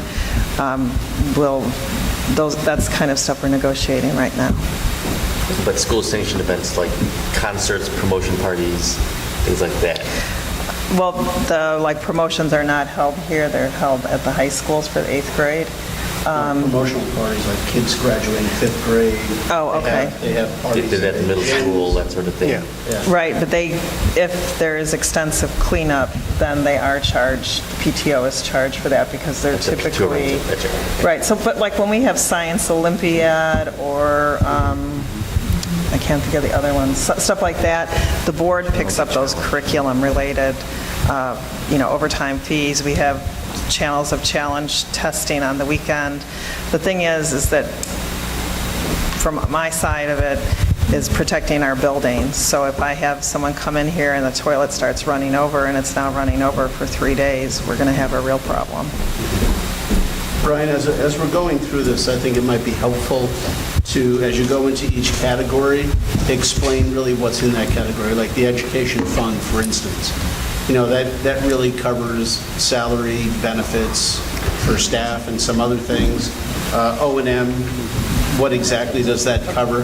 So people can identify what that really means. So if you could, please. Sure. So to backtrack, the education fund covers, the definition from the state is weird because it's essentially anything that is not accounted for in another fund. So it is educational related, not in another fund. So as we go through these other funds, you'll kind of get a sense for what's in the education fund. The operation and maintenance fund, which we just covered, is the upkeep of the buildings, maintenance of the buildings, custodians, things of that nature, anything that has to do with our facilities. So just to kind of summarize that Fund 20 there, we're budgeting revenues of $6.4 million for 17-18 as compared to the $6.2 million in this year's budget. Then if we move on to the next fund, the debt service fund, this fund accounts... Brian, one other thing I just wanted to point out is... Sure. When you look at our other prior year levy, if you go back and look at the education fund, here's another part where our deficit's coming from. Prior years, we would have about $150,000 reduction. So what happens is they have uncollected taxes from people. People pay those, but then we also have tax objections where we lose the money. So my husband does it every year. So those are the smaller ones. We have big PTAB cases where we actually have an attorney that we work with that basically fights the bigger PTAB cases, which are over $100,000. But so we've seen that number climb from like 150 when you even out additions and subtractions in other years to this year we're over 500,000 in the ed fund alone. So Brian has budgeted next year in all of the funds a much higher amount, and since this was a triennial reassessment year, I'm assuming we're going to see a high amount next year until the EAVs kind of stabilize again, because years ago you didn't really see this, and now we are because EAVs haven't stabilized. Sorry, Brian. No, that's fine. Okay, so the debt service fund is the fund that accounts for all of our payments of anything related to debt. So from a revenue standpoint, our property taxes are levied at an amount to cover the principal and interest payments on any outstanding bonds we have. So that is the portion you will see up in the 1100 account series for taxes. Now, the sidebar to that is we also have other debt related to capital leases, and then eventually we'll have these debt certificate payments as well, which fall outside of the tax levy. The state requires that we make those payments from Fund 30, but there's no funding from the tax levy. So that bottom section there, which is all the 7,000 account numbers, are transfers from the fund where we have the money to make those payments. So for example, line item 7430, transfer capital lease principal. These are payments on our copier and phone system leases. The money for those comes from the ed fund, so we have to transfer money out of the ed fund, which you'll see in the expenditure section, and that comes in as a revenue into this debt service fund.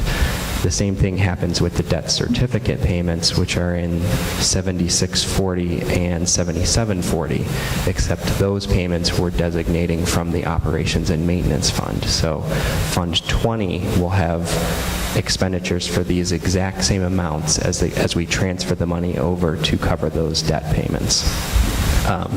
At the June 26th meeting, we have an item on the agenda to make that transfer for this year's payments on the leases. So, using that as an example, the 75, 76, 77, and partially 75 didn't have, in the 2016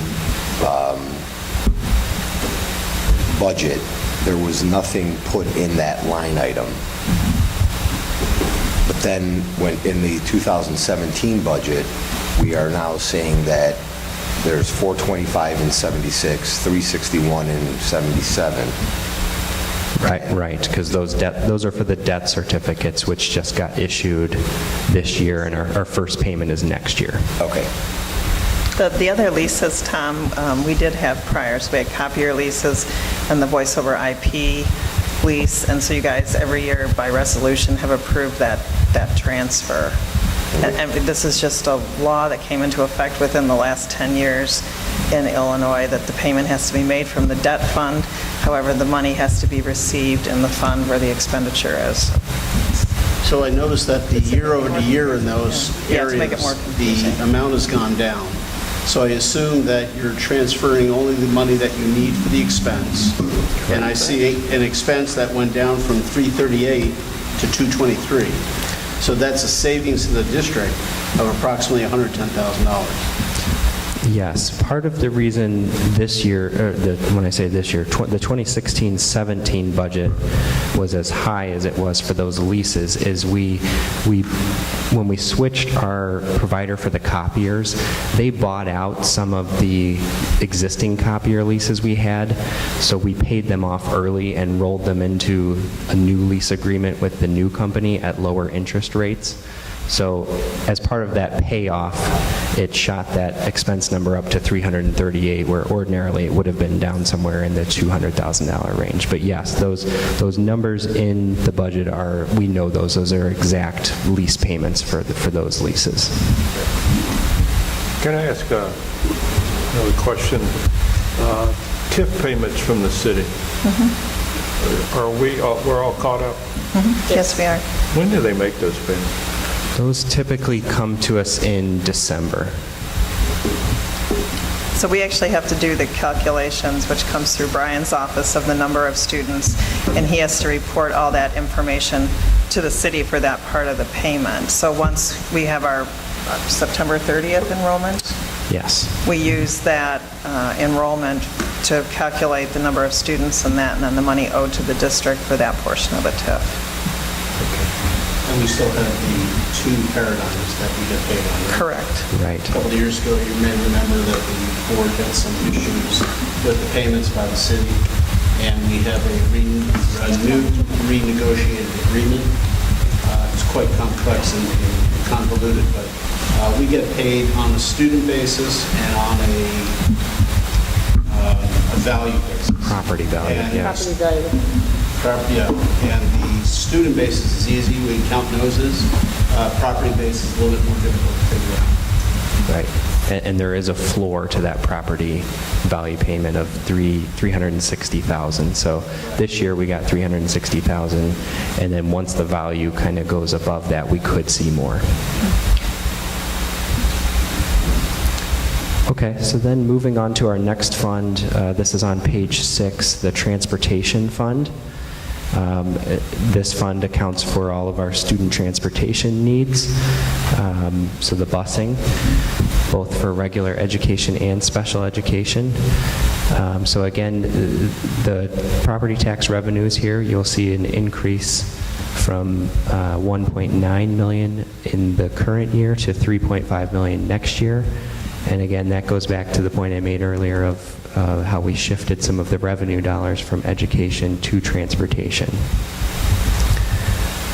Some of the other revenues we see in transportation are pay rider fees, which are parents that choose to pay for transportation but don't qualify for the free transportation. So this would be students that live less than 1.5 miles from school and don't have some type of hazardous crossing designation from the state that would qualify them for free busing.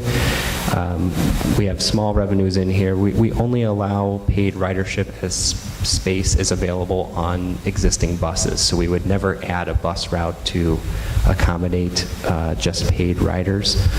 But we do get a little bit of revenue each year from those types of fees. And the other portion is our field trip revenue. So again, it's field trips where parents are paying the cost for the bus to go to the Shed Museum or wherever that group is going.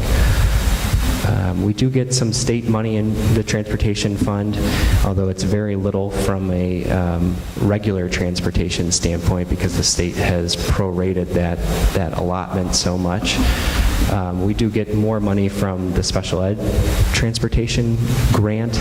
We get a percentage of our costs, but again, this is another one of those grants where the state is 3/4 behind, 3 of their quarterly payments behind for the current year. So just like the grants we talked about in the education fund, we've budgeted to get the 3 remaining payments from this year as part of next year's budget, and we are not building in any budget for the actual 2017-2018 grant until we hear otherwise, at least. Total transportation fund budgeted revenues are the 4.4 million as compared to this year's budget of 2.6 million. The bulk of that is up in the property taxes. Then on page 7, we move to our next 2 funds, which are retirement funds. Fund 50 is the municipal retirement fund, which accounts for everything related to IMRF, which is the pension for our non-certified employees. There's a direct tax levy within for IMRF purposes, and there's also a portion of the personal property replacement tax that goes within this fund.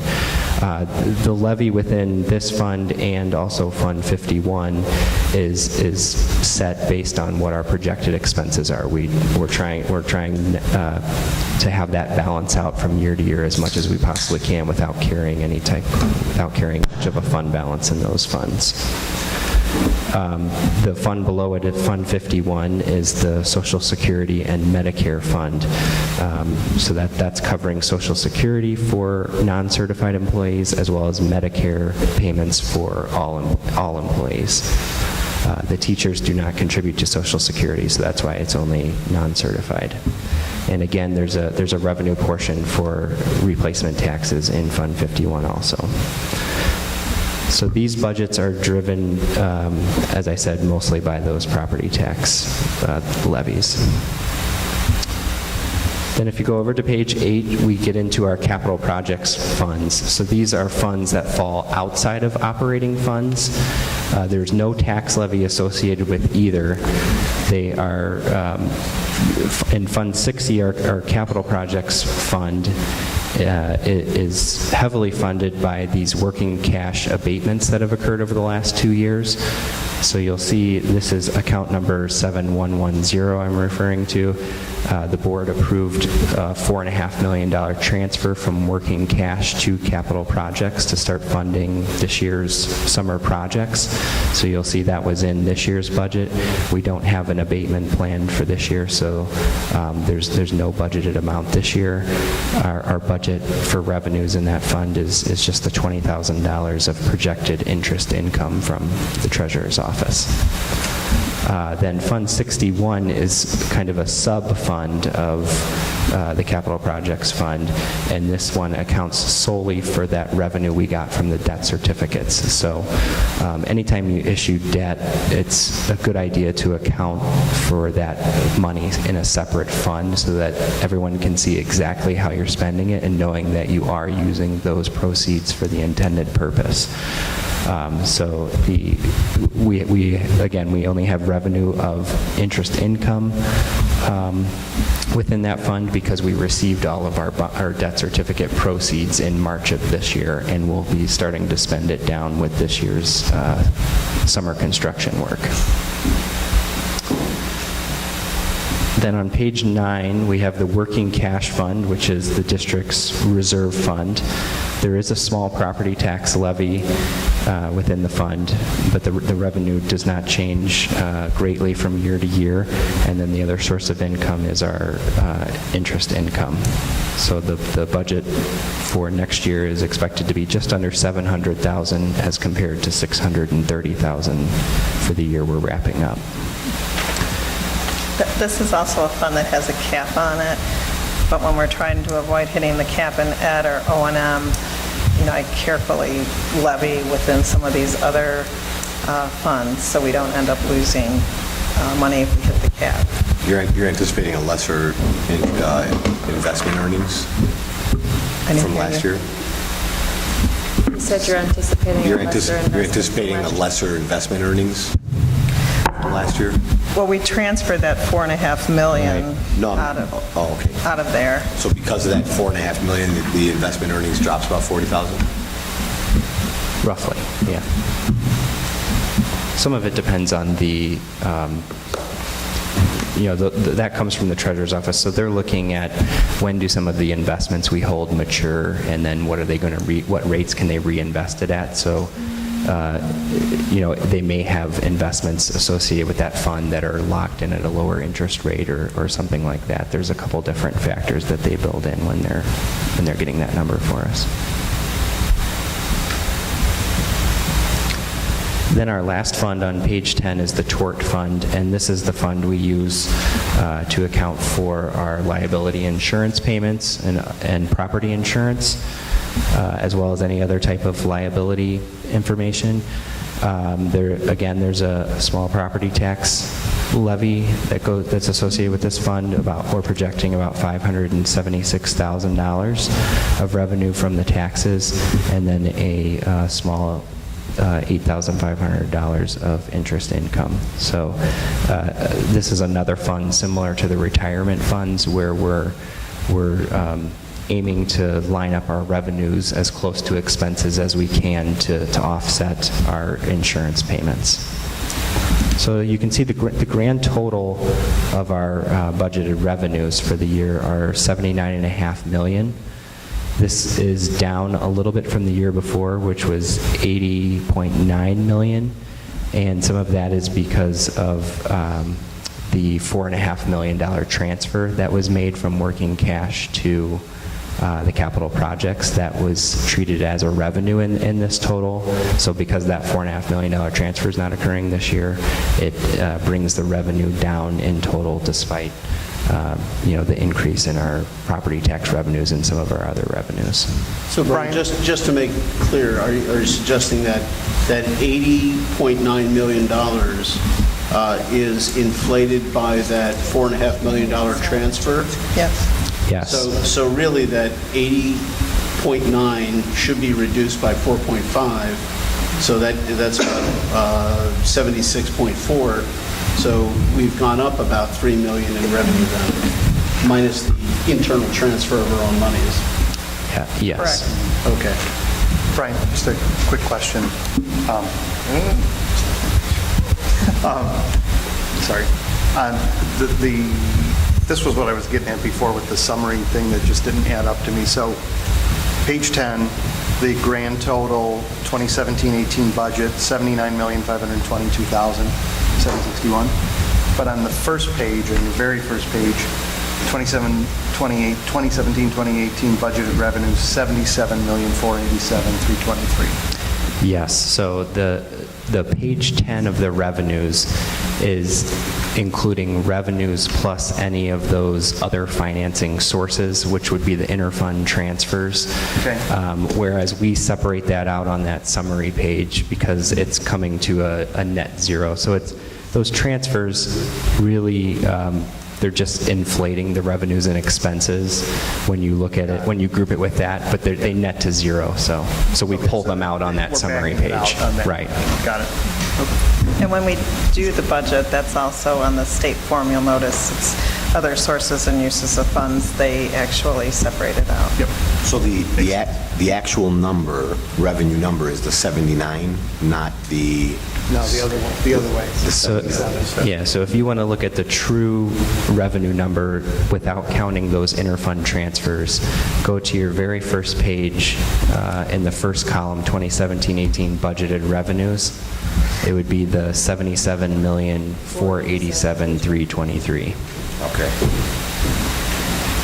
And then in our new summary, we would have an actual for 2016, what the actual revenue was. You'll have a separate sheet So where then we'll we'd show be able that. to see that, okay, the 2016 revenue was 70-something million, and the potential revenue for 2017, the anticipated revenue is 77 million. 77.4, yes. Gotcha.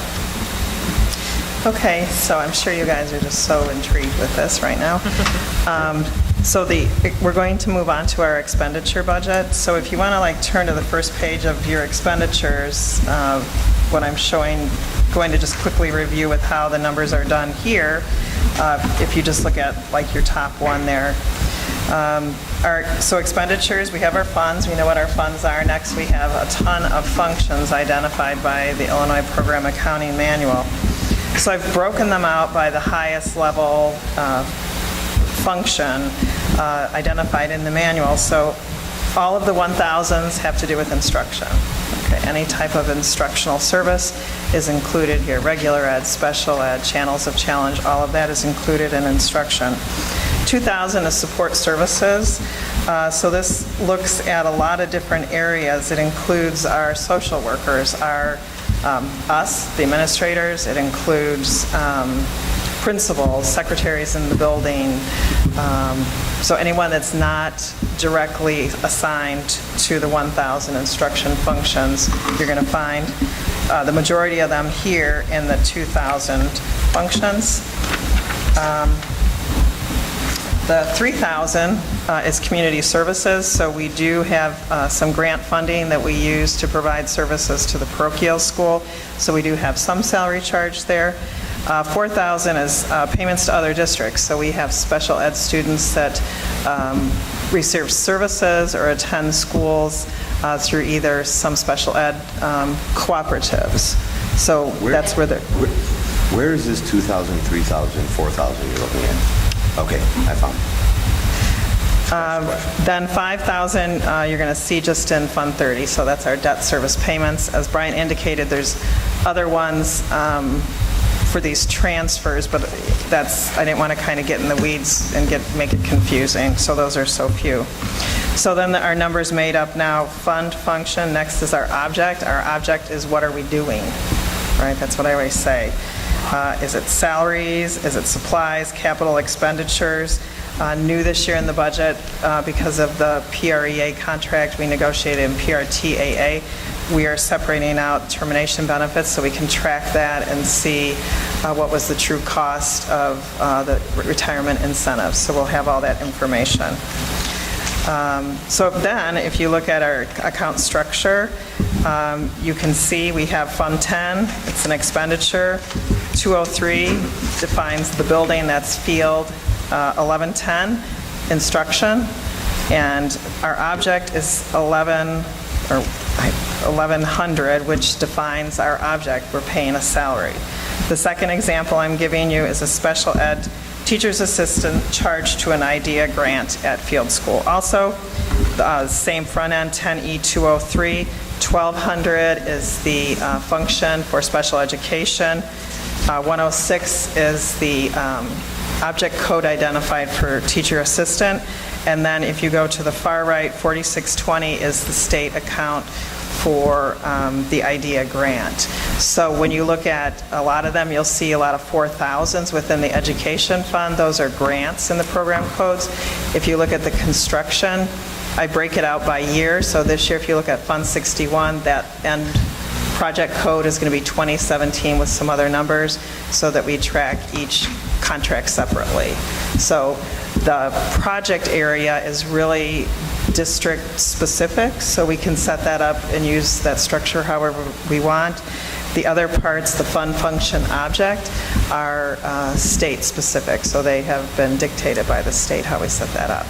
Is there a key somewhere that we might be able to refer to that had, that's like what, 201 is versus 202, which school that applies to? I don't think we have one. Well, we have that internally. You do, yeah. So we can tell you, like, the schools, the functions, there's a No, lot of I'm different... just thinking the schools, just Sure. so we can keep them straight. Maybe Yeah. just even dump it into the spreadsheet somewhere at the beginning or end of it, just so that there's a key.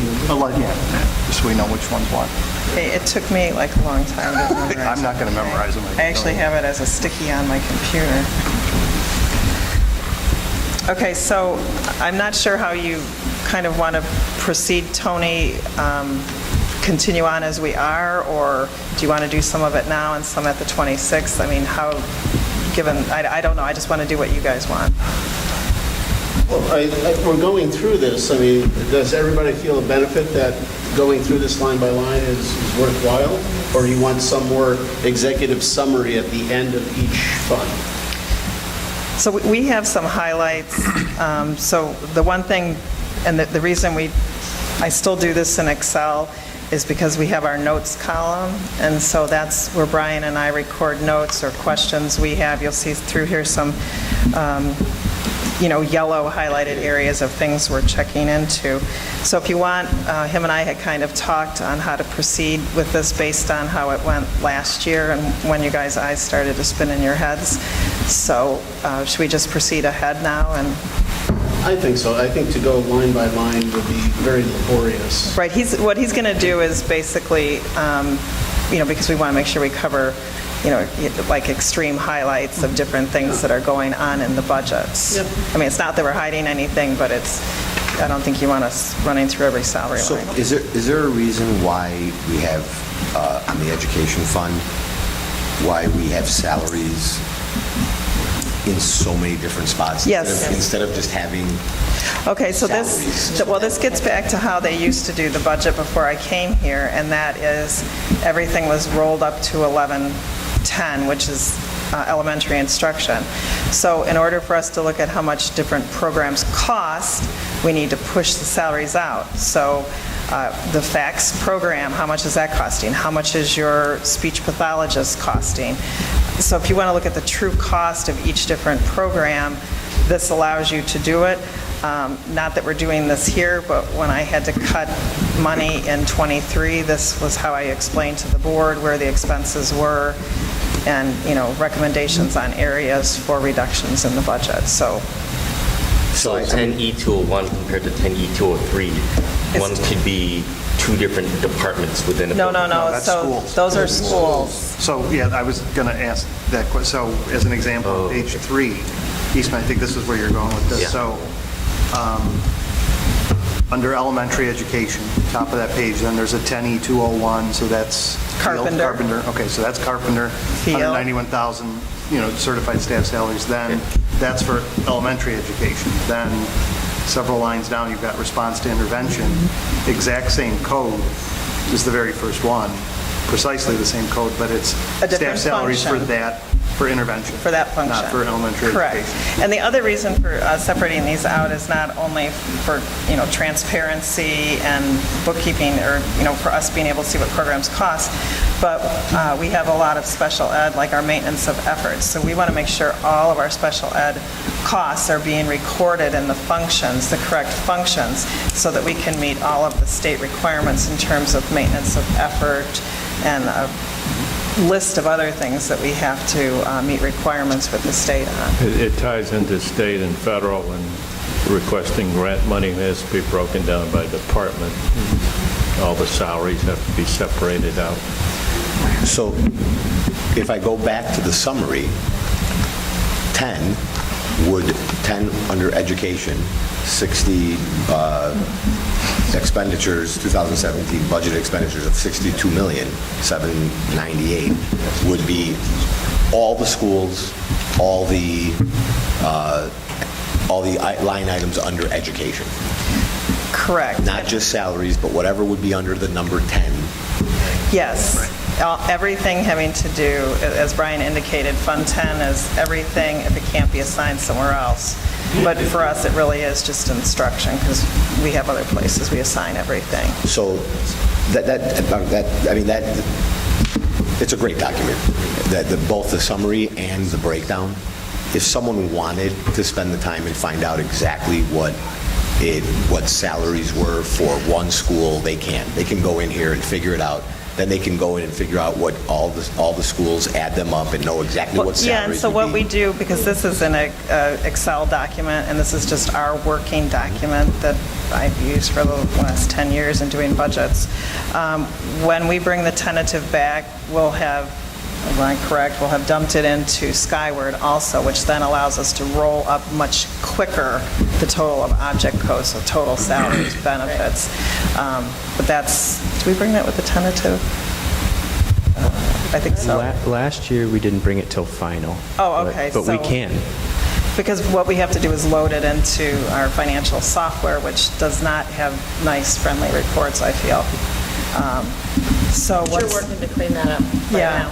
The two of you. But we have certain limitations with the program too, so, but once we dump it into Skyward, then we can roll it up by object also, which, we always do that for you guys, so you know how much you're spending on salaries, how much you're spending on benefits, purchase, so those are big key objects that we look at.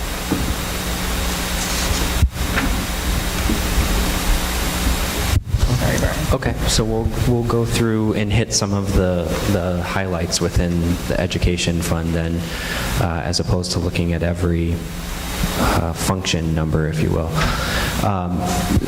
So I kind of identified maybe 8 or 9 different function numbers that we'll look at, where some of the changes were occurring, or where we've got some items of note for you. So the education fund starts with the 1110 function, which is elementary education. So this is all of the instruction that has to do with our grades K through 5. So the salaries are going to be your grade school teachers, your teachers' assistants assigned to those elementary buildings, unless they're special education related. Those will go in a separate function.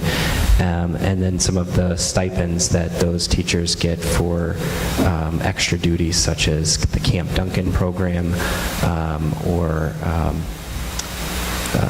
that's the main one, actually, is Camp Duncan. Then there's substitutes for those teachers if they are out on a sick leave or if they are out for a day of professional development. We build some of those into this function. All of the benefits associated with those teachers, so their retirement contribution for TRS and THIS, which is health insurance, as well as their active insurance benefits such as life, health, dental. And for the insurance benefits, because we don't know, we've just wrapped up open enrollment at the end of May, so we don't know all of the employees' elections yet, as well as we have several people to hire still. So the benefits are the one area where we have built in a percentage-based increase from the year before until we know what everyone has chosen for insurance. So across the board, you're going to see the following changes on insurance. Life insurance, we've been told our premiums are going to remain flat this year. Health insurance are going to average approximately a 2% increase from the year before. And the dental insurance will be about a 7.5% increase. So for all of those insurance line items that you'll see throughout these expense budgets, we incorporated those percentage increases off of last year's budget. And then when we have the final budget to bring back to you in late summer, early fall, we'll know exactly what insurance each employee is taking, and then it'll be more of that zero-based type budgeting at that time. Brian, I see on the line 10E 1110-1, a tentative budget for $11,418,000. Is that staff salaries or is that salaries for the whole district? That is staff salaries for grades K through 5, regular education. K through 5, okay. Yes. Now, we also built, we have 24 retirees at the end of the current school year, which we have pulled out for next year's budget and replaced by essentially a placeholder if we have not hired the replacement yet. So you will see that will impact some of the salary line items. There are some functions where we actually see decreases in salaries because of a certain number of retirements. In 1110, we've got an increase of $400,000. We did have 5 retirees. However, we've also built in a placeholder for our bubble sections based on our enrollment projections within this 1110 function. So when we did our enrollment projections back in February, we had 4 grade levels that we were watching that were close to adding another section based on the enrollment. So we have built in a placeholder for 4 additional teachers if they're needed. So that's one area that we'll be adjusting. If we do need them, it'll be part of it's in the budget. It's in the budget, yes. And if it gets to the point where we're coming back in August and we realize, oh, we only had to add 2, then we'll pull 2 of those back out. Moving down to the purchase services in 1110, which is all of the 300 objects. The main expenses you'll see within this group is our web-based programs and renewals. So these are things like online applications that the students are using in the classroom.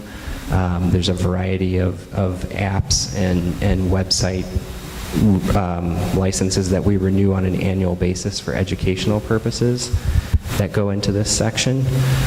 And then the 400s are the supplies. So we allocate a per pupil amount to each building based on their enrollment within the supplies to cover classroom needs.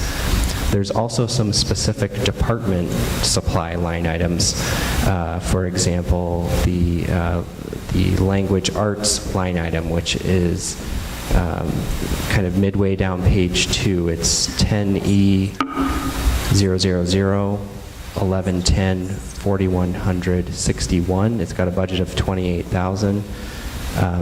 The language arts department indicated that they would be expanding some of the classroom libraries this year for language arts purposes, so we've incorporated budgets increases into or decreases into the different line items depending on what they've come back and told us they'll need for supplies.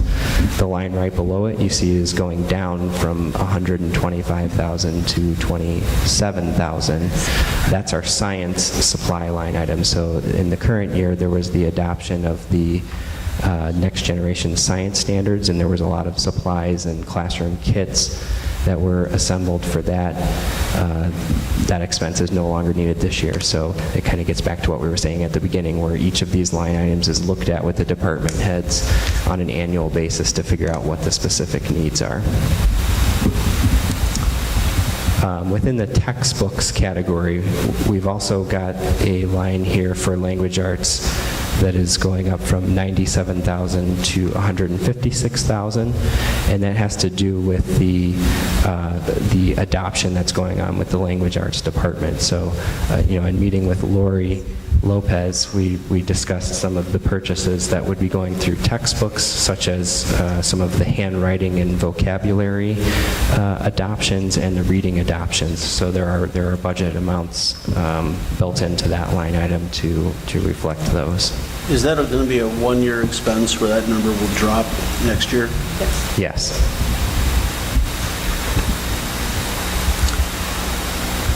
So that's a look at the elementary education budget, and you can see at the top of page 3 that totals to just over $13 million. So it's a pretty substantial portion of our education fund budget, and it's a total year-over-year increase of a little under $300,000. The next item I'm going to go to is our middle school education, which is function 1120, and that starts on page 8. So again, this is our middle school regular education function, so it's going to account for all of those middle school classroom teachers for the core classes. So any teacher that is teaching at that level is budgeted within here. We also have some of the extra duty type salaries that go along with that, such as our team leaders and team liaison stipends. Teacher cover, there's a line for teacher coverage, which is when a teacher is subbing for another teacher for a period or two. Then we've got a kind of like a substitute budget in there. And then the remaining line items are very similar to what we saw in the elementary education.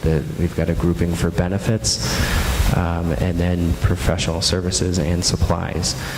The one item I will call out again is down in textbooks. We once again have some money built into the language arts area for some of that same thing for the writing adoption.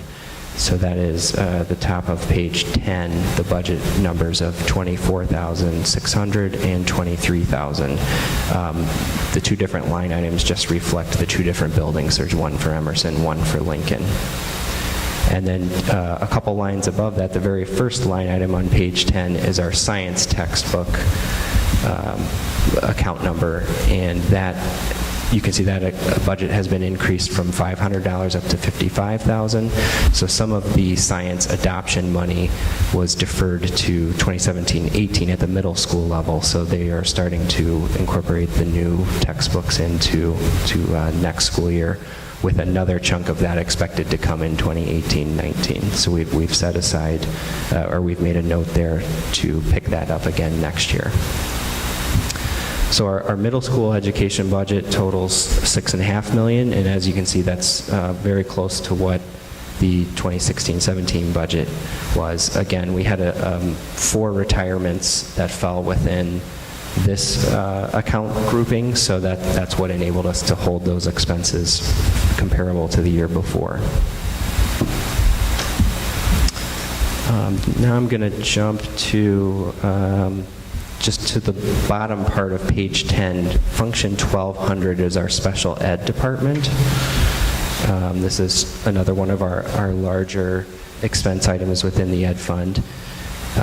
This 1200 function accounts for our teachers that are specifically assigned to special education, as well as our teacher assistants.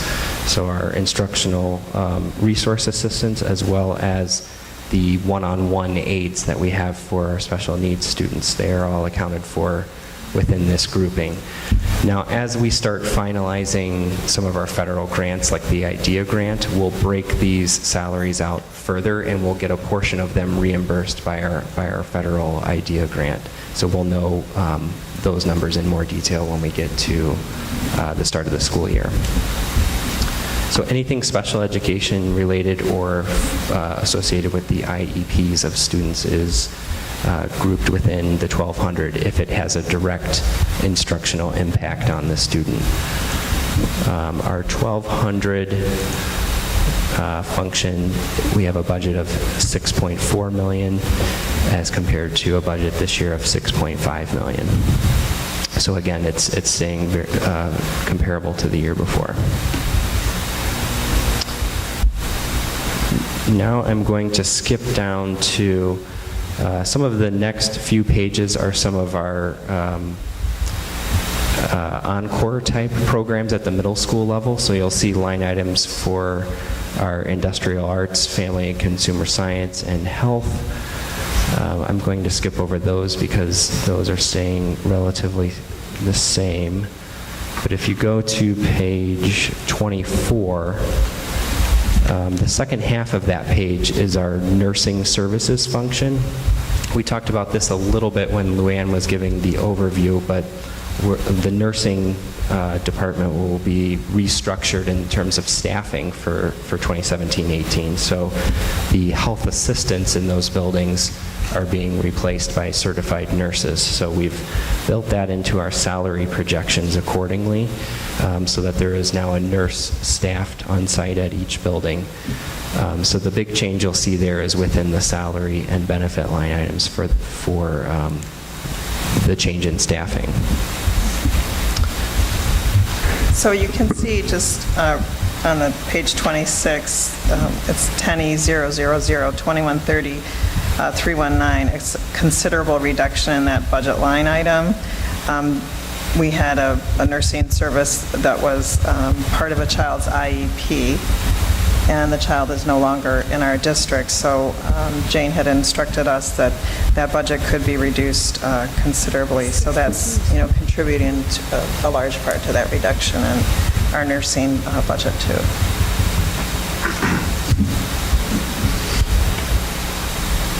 Okay, and then if you go over to page 29, for the function 2210, this is our curriculum department, so that runs through Lori Lopez's office. The one item I wanted to mention in here is actually on page 30. It's the instructional professional services, a budget of $70,500. We've built in this year an estimate for our middle school review. Lori, do you want to give a little more detail on that? That one is, what fund does that fall under? What fund? 2210-3140. So what's interesting is some Operations of... and maintenance? Sorry. No. No, so it's on Fund 10, page 30, Ed fund. education. Yeah, Fund 10. Fund times. Did you find it, Tom? Well, On page 30. so the reason I'm asking is, while I was listening, we have a 2.83% increase in our education fund. Correct. From 61 million to 63 million. And you're explaining where that 1.733 million happened, or some of it. And all that information can be found, in the document. Yes. And then we move on, operations and maintenance has a 14.79% increase. But that's the debt certificate So- payments. Right, so I guess, and only if everyone else here agrees, instead of going line item by line item trying to can we just get a quick summary of why do we go up 2.83%? I mean, I don't know, I think it might just be more beneficial, because we could Part all... of this is education, so like when I have a finance committee, I mean, we would literally walk through this thing so they could, they knew that budget very well too. And with 4 new board members, we thought, I mean, I don't know unless we're torturing everyone, but it was A important. little bit, but it's necessary. I mean, to, you know what, you know. you're right, because the first time I went through this, Yes. I had no idea what I was looking at. Now I have a very good, understanding, so I'm just going through this, and that's fine, I'll sit through it. Unless the new board members feel confident enough in their financial abilities where we can just get a general explanation as to why we're at 2.83 increase in education fund, 14% increase in operations and maintenance. Our debt service fund went up, $500,000. Our transportation fund went up 55%. Municipal retirement is pretty much exactly the same. Social Security is almost exactly the same. Capital project funds has a $6.5 million discrepancy or difference between last year and this year. I mean, if we feel that would be more beneficial for this meeting. Well, so the thing about me explaining to you where that 2.83% increase comes in, right, you're going to have negatives and positives in here, right? So what we're trying to do is just highlight out of our budget meetings with the different departments some of the major expenditures that you're seeing. So next year the board will be the same board members, I hope, so we don't have to, go through such detail, but I mean, we certainly want to do what you guys want to do. But I think the answer is, we are up or down. I mean, this shows some areas up, some areas down. Correct. I mean, Brian, you're going through it, and you're showing, here's an increase, here's an item that has an increase, and here's the reason for it. So we're already kind of going through it, Tom. Right, I guess my question is, why did we have, was there a way to not have a $1.7 million increase on education fund? What was the main reason why we increased, and what was the main thing we saved on?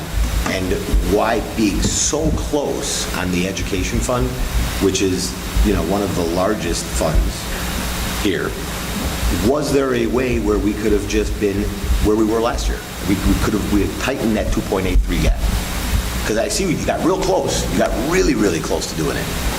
Right. I mean, we would have to make cuts of $1.7 million in the budget. That's a significant amount of money. Out of 60, it's 2.83%. I know. But what's our biggest expenditure? Salary and benefits. There you go. That's where I was going with this. So And that's not out of cuts this that I can make. So out of what were the raises this year from last year to this year?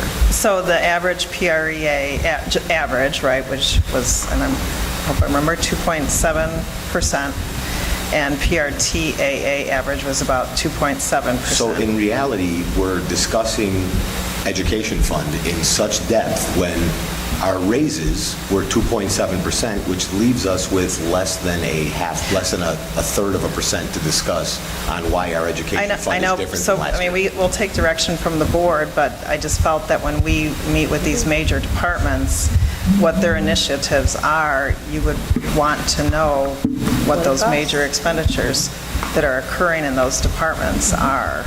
There's a little more there too, because if we had a number of retirees who are earning the highest salary schedule at the time, we're replacing them with people who are very on the low end, like at less than half their salary.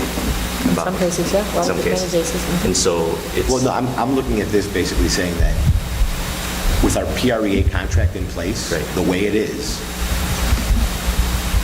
could we have put a dent in 2.83? And the answer to me is no, because 2.7 of it is salary.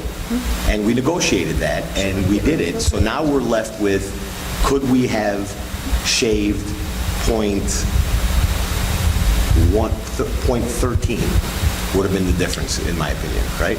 So like,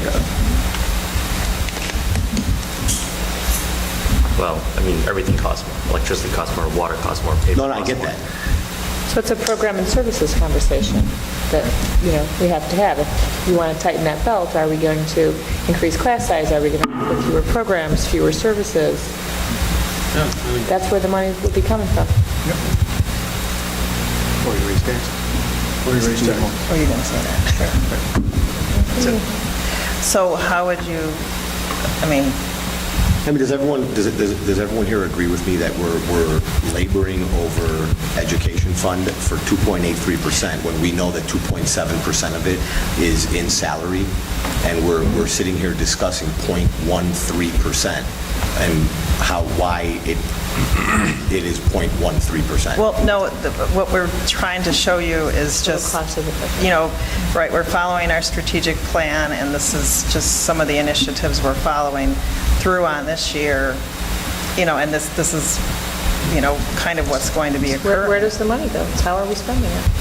For a new guy on the board, having seen budgets like this before, this is new to me in the sense that there's different nomenclature than what I've been used to in the past. So it's been helpful just understand where things lie in here. I get how to read a budget, Right. but it's helpful to understand the terminology in here. Because I think after this now, I'm going to be able to go back and read deeper into this based on your explanations of things. So two questions. Do you want her to proceed tonight, and then for next year, because they labor over this, and it is a lengthy presentation, you guys will would you know like this more. structure, or would you like a different structure for a future Well, next year, years? if we're all still here, all seven of us are still Well, you sitting. should be, unless, somebody steps Wins off the lottery or unexpectedly. something. Right. All right, let's continue. I guess I'm just trying to figure, I want to get to why transportation fund went up double, but I can wait. I think, Tom, that's absolutely a conversation we have to have the next time around. After, philosophically. overview. Yeah. Well, I mean, typically, we would not, as I said, if I had a finance committee, they would look at this, because, right, you trust the people on your committee, so they are looking at what we're doing, have a really firm understanding of it. Then when I would come to the board, they saw more of a high level, here's the percentage increases and stuff like that. I think for our purposes right now, it would make the most sense to show the outliers. We don't have to show things where there's 5,000 difference here. And, just the outliers to show us the big swings of monies, and, line by line is very laborious, and we don't need to do our job, is basically. Right. So I guess, Brian, in the essence of time, you guys can read what some of the different things are we're doing. I would talk to them about the termination benefits that we've added, because that is a new thing this year that we have set up so we can track things like that. If you go to page 42 under the 2560 function, this is where the new expenditures are for the food service program, right? So you see significant increases, but we have offsetting revenues against those expenditures. And then... Let me on page 29, I see a drop of about $60,000 in lunchroom supervision. And is that going to be offset by an increase in another particular area? It's 10E 2191. Right. So we have... 29. In the 144, contract, so we one- negotiated, because our interest is to have our teachers first doing lunchroom supervision, so we don't have discipline issues, I guess, during lunchtime. So the 2191 is lunchroom supervision if we hire individuals from the outside. Okay, so that you can see year-to-date as of April 30th had, dropped considerably since our budget was based on usage the prior year. However, our outside supervision for staff, we have also lowered.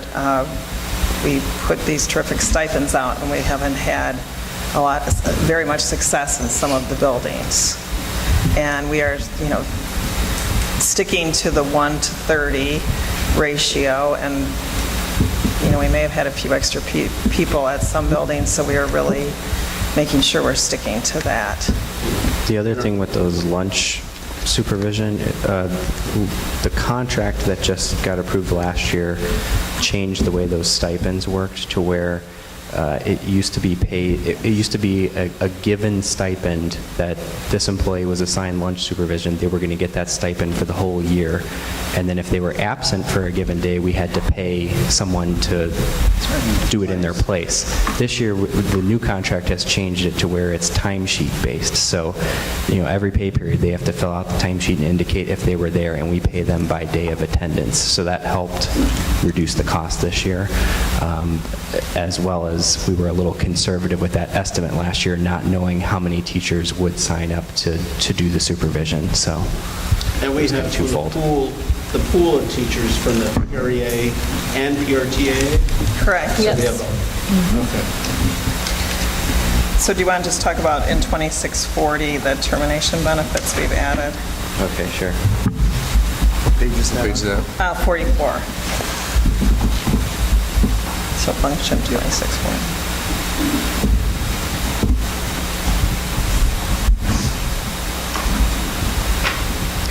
Okay, so this line item falls actually on page 45. There's two line items, the retirement sick payout and the retirement incentive. Because of the large number of retirees we're experiencing this year, there was the provision built into the contract that anyone who accepted that offer to retire would receive the $33,000 retirement incentive for PREA. So we estimated an amount based on our number of retirees that we would be paying out, because those payouts occur in August after retiring at the end of this school year. So you can see a budget of $744,000 that was not there last year, but then is offset up in our salary line items by our new hires coming in at a lower cost than the outgoing retirees. So, So that's a Brian, one-time payment. That 744 is only the 33,000 payment. That's not the I'll call it the Medicare catch-up, that from whatever age. Where would that fall? There is a portion. We're paying their Insurance. Yeah, we're paying their insurance up Yes. until they get Medicare. So the cost of their insurance until they're Medicare eligible is back on page 36. Kind of right in the middle of the page, there's a line called retiree health insurance. So we increased that budget to $173,000, whereas this year we had it at $140,000. So a lot of our retirees were 65 or older this Right. year, too. Even though they took the incentive? They don't get it Yeah, well, then. they don't get the incentive if they're 65, but they were... But if they went this year, when they were first eligible, they're not eligible for trip insurance once they turn Right. 65. Correct. So then we have no... But they were still eligible for the 33K even if they were over Yes. that age. Yeah, based on that. But a lot of them were already We just don't 65. pay the Delta insurance. Exactly. But this is a key point here. I keep going to the fact that the summary shows us in deficit spending this year by about $130,000. But we know that with the blue plate special that we're going to have to take a hit the first year Yes. before the next year we show that positiveness. So when you look at this retirement incentive of 744, when do you calculate the addition of the new salaries at the lower level? You can't possibly know what those salaries are yet. You will by the final budget? So Joel's been working his little fingers to the bone, so I think he's down to, it's maybe less than 7, where he's looking to hire for the retirees, correct? Yeah. I think I saw 5 the other day. So I have been inputting those salaries, a lot of which are 50,000, so BA1 in there, and we had promised you guys an average of 55, and he's definitely going to make it. So that was my question. I was kind of hoping with the final adjudication that deficit spending would narrow down a little bit. Yes, it will. I can tell you not only for salaries, but benefits. So that's my question. Based on this retirement, the offsets that we're going to appreciate is going to shrink up that deficit even more so. Right. So you're going to see it in your insurance, you're going to see it in future premiums on your insurance, because we know older people are more expensive on health insurance premiums. So we'll see, maybe not this year, but as they start to look at it, it will start to go down, because they're looking at the pool of people we're insuring. And I don't know if this is the right form of this, but so we did as a board agree on that we'd have a goal of new hires having an average of 55,000 salary. Correct.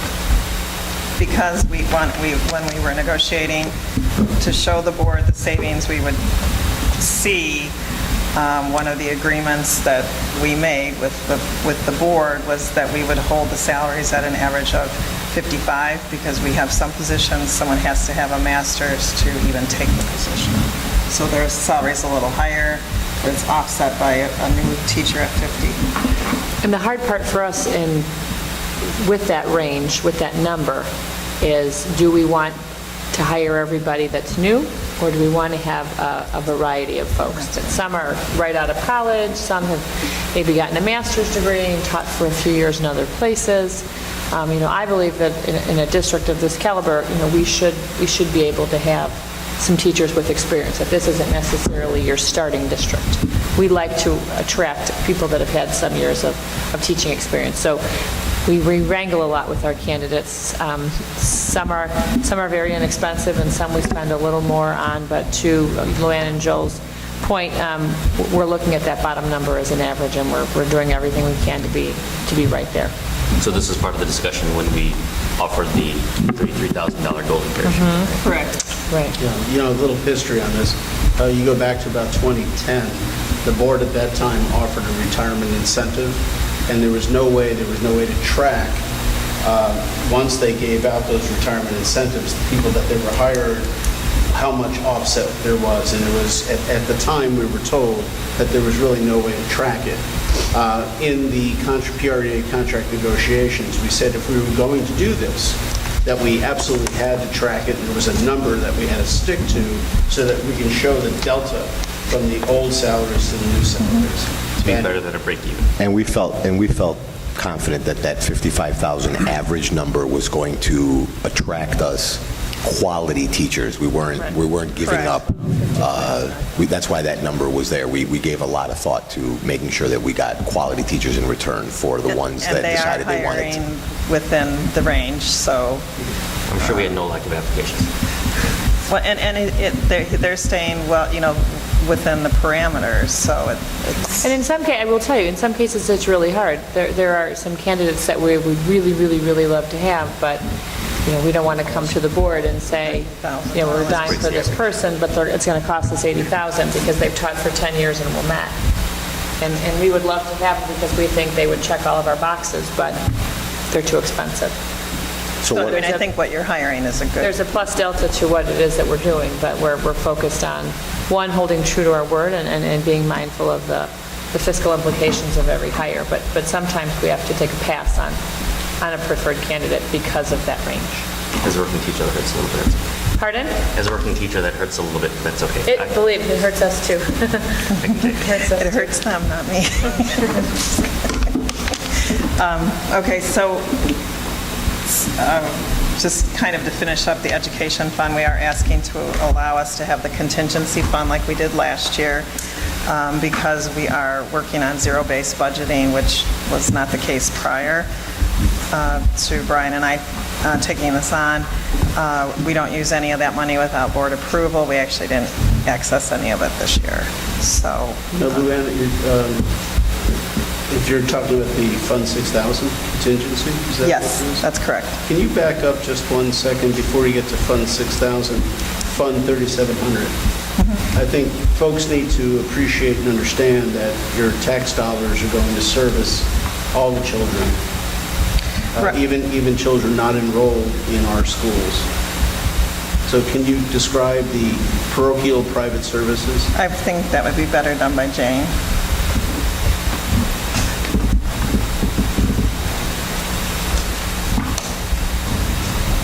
Hi, Jane. Those services to the private and parochial schools fall into three categories. One category that the state mandates is that we test and determine special ed eligibility. And it doesn't matter where the family lives, it only matters where the school is located. So an example would be if the students are at Mary Seat of Wisdom and they might have a disability, then regardless of their home addresses, we need a team of people to assess whether or not they're disabled.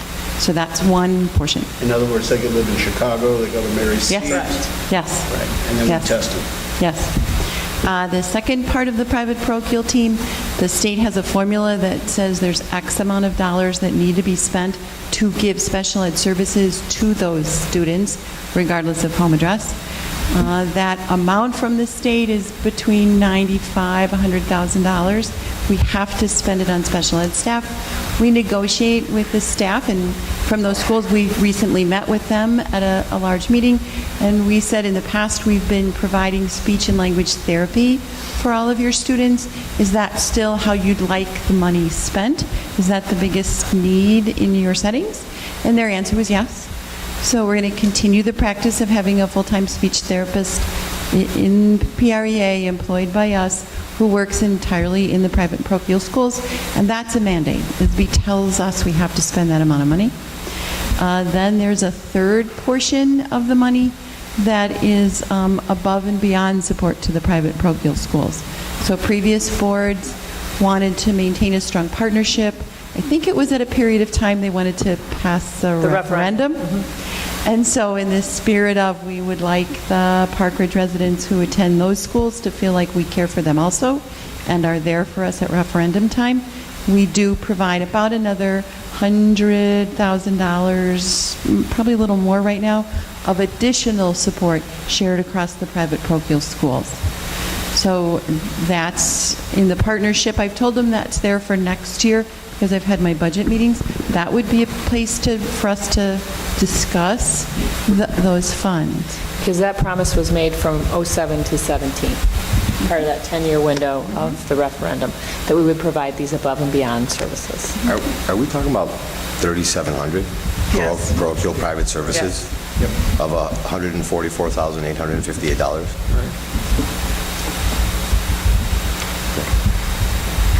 Great, thanks, Shane. So if you guys are okay, we'll just talk about O&M a little bit.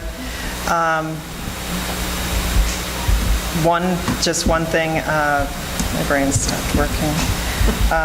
You can see the different areas that we're putting our money into. This budget, once again, includes the $500,000 the board had allocated for that we would spend out of O&M on maintenance or small construction projects. This year, we didn't have enough time to do a lot of those. We have been addressing them as we can, and probably part of the kitchen we may potentially just pay for out of Ron's budget, the kitchen remodeling for next year out of that $500,000. We've been working on trying to start to replace some of the old furniture in some of our buildings. We've had a request to replace our 6th grade desks for next year. So they finally settled on what that would look like, and I'll be getting a quote together to see if there's an interest at the board level to do that. Replacing furniture for an entire grade level is probably about close to $100,000. So we do have a $200,000 allocation in there for furniture also. So if we kind of just start, walking through different grade levels and starting to look at replacing some of this, really old furniture. Where would that be? The furniture is in 25, it's going to be in 2542. Where did I know I made a note. It's Capital equipment. Yeah, well, it's 25, right. 42, 55, 30. Yeah, so some of it we budget in there, but some of it, like you'll see an overrun in supplies this year, but if it falls under the 500, we have to charge it to 410.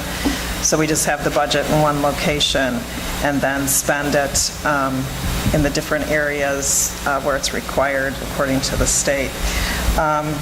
One other thing we have included in here is the new radio system with the repeaters on page 4 of the O&M, which is under function 2546. We've included $150,000 for that system. We did have NIPSTA look into grants, and they have identified grants, and so we'll be providing them with additional information to see if we can qualify to have the radios and repeaters either totally paid for or some portion of them. This is radios for our crisis team. This is not the ones we take out at lunchtime. I thought that number was going to be much higher than that. No, So it's much lower than it's what about was- 150. It's lower than what we talked about at negotiations last week. Okay. Okay. So let me go back if I can. I just lost it. Here it is. On page 3, or 2542, and the furniture allocation of $400,000. Let me understand that a little bit better.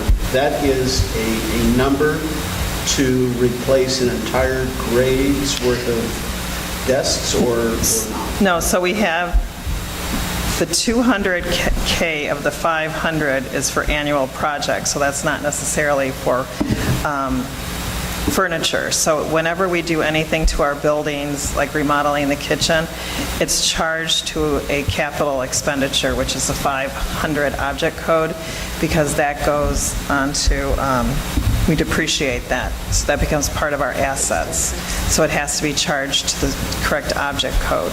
So we split that 500, like 200 up in this area and 300 in professional services. So if we're doing a small construction project, we would pay for it out of there. But prior to my coming, they had a $200,000 allocation for furniture. Every year, what Ron and I have instituted is we have a Google Doc, and the principals put on that list, and I gave them pretty strict guidelines on things like if we have a broken teacher chair or something, we're replacing a teacher chair, or this district has the most blackboards I've ever seen in the 21st century. So we're starting to move through the buildings and cover them with a porcelain overlay, which is much cheaper than trying to take that blackboard down, which we found the walls are not finished behind them. And we can find asbestos glue also, and some of the blackboards could be. So that's the kind of thing we're using that 200,000. So it's not just furniture, it's, replacing these blackboards and different items like that within our buildings. We as a board approve about $500,000 annually for these types of projects, correct? You put it in the budget, and then if we have something that we need to go out to bid, or, over the 25,000, we bring it to you guys for approval. So a number of years ago, the board directive was to do that, and then for a while they did, and then for a while it stopped. So I think it was a few years ago, Tony, do you remember when we reinstituted? Last year's budget was the first one. It wasn't too long ago. And the reason why I raised that is because, covering blackboards and doing some of these things, again, in the face of budget deficit, I'm wondering if we should slow down expenditures in some areas to get us through this next year where we know it's going to be a red line, to keep us in the black as much as possible, and then we start making the changes that you have envisioned over time. So that was my only thought. That's definitely a board directive we can take, is to reduce those budgets. So that's why we have these discussions. So we can, even if you don't take that, even if we don't reduce it in the tentative, it can be reduced in the final. So it's not like something that you have to make a decision on within 2 weeks. But in terms of your preference, you feel as though they've been neglected for a long time, should have been done over time many, many years ago. The one thing about blackboards is, we're also cognizant of allergies, and we have blackboards in our classrooms with chalk. But they're not using them, right? Yeah, they are. Yeah. Some teachers are, sure. So, if we're in deficit spending by 100,000 this year, and we'll be in the black by 250 next year, delaying doing blackboards by 1 year, I don't think is really going to make much of a difference. And it'll be more of a benefit to our school. We've neglected, these schools have been neglected way too long for... But Tony is correct. That is somewhere where we could say, gee, let's hold on those expenditures. So, but that is areas we try to look at before you hit the classrooms. Definitely anywhere besides the classrooms. The truck for the hot lunch program's in his budget, and also I forget the name of it. What page are you on? No, the equipment Ron wants. Two of the pieces of the For equipment. lawn care. The aerator and the bobcat? The bobcat is in there, and the new lawnmower.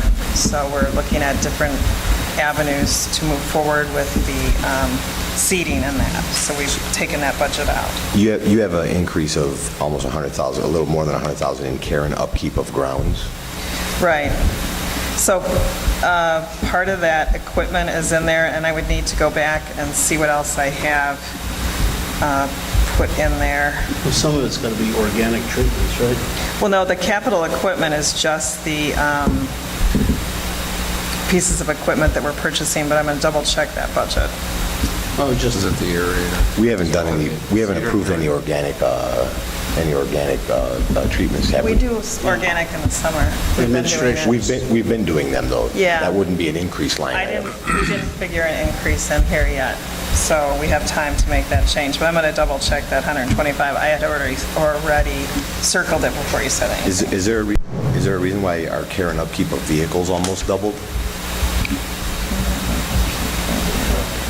The new Is it truck. the new- 2545, this is the hot lunch The truck. hot lunch truck. So it's anticipation of upkeep of a new vehicle? No, this is the purchase Oh, of it's it. actually, all right, so I Purchase mean, of the truck for the I hot just got lunch. confused because the line item says care and upkeep, not purchase, care and upkeep. You know, we authorized Sorry. 40 up to, not to exclude 40. I have 40 in there for the truck. Up the line above. I see 53. No, the Well, line that's the above it is total. 40 for capital The line above. equipment, truck for hot lunch, and then care and upkeep of vehicles is 53. Well, that's what the state calls that.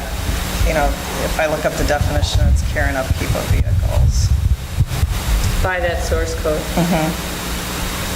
So the truck actually is capital equipment expenditure of 40,000 Correct. on 2545. And that won't be in the budget next year, so. Because you gave us a not to exceed 40,000. Correct.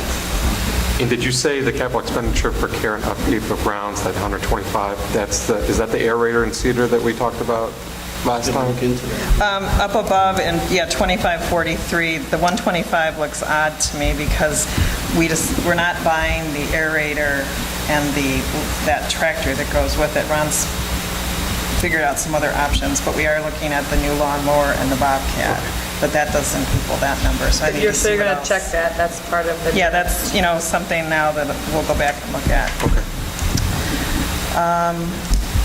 It's interesting about the Bobcat. I thought we could get rid of the Bobcat by getting another attachment for the tractor. No, the Bobcat does so many things that the tractor can't do. Interesting. And then we added in the death certificate payments on page 5. You can see those in there, which, of our increase of $875,000, $786,000 is the death certificate payment in that budget.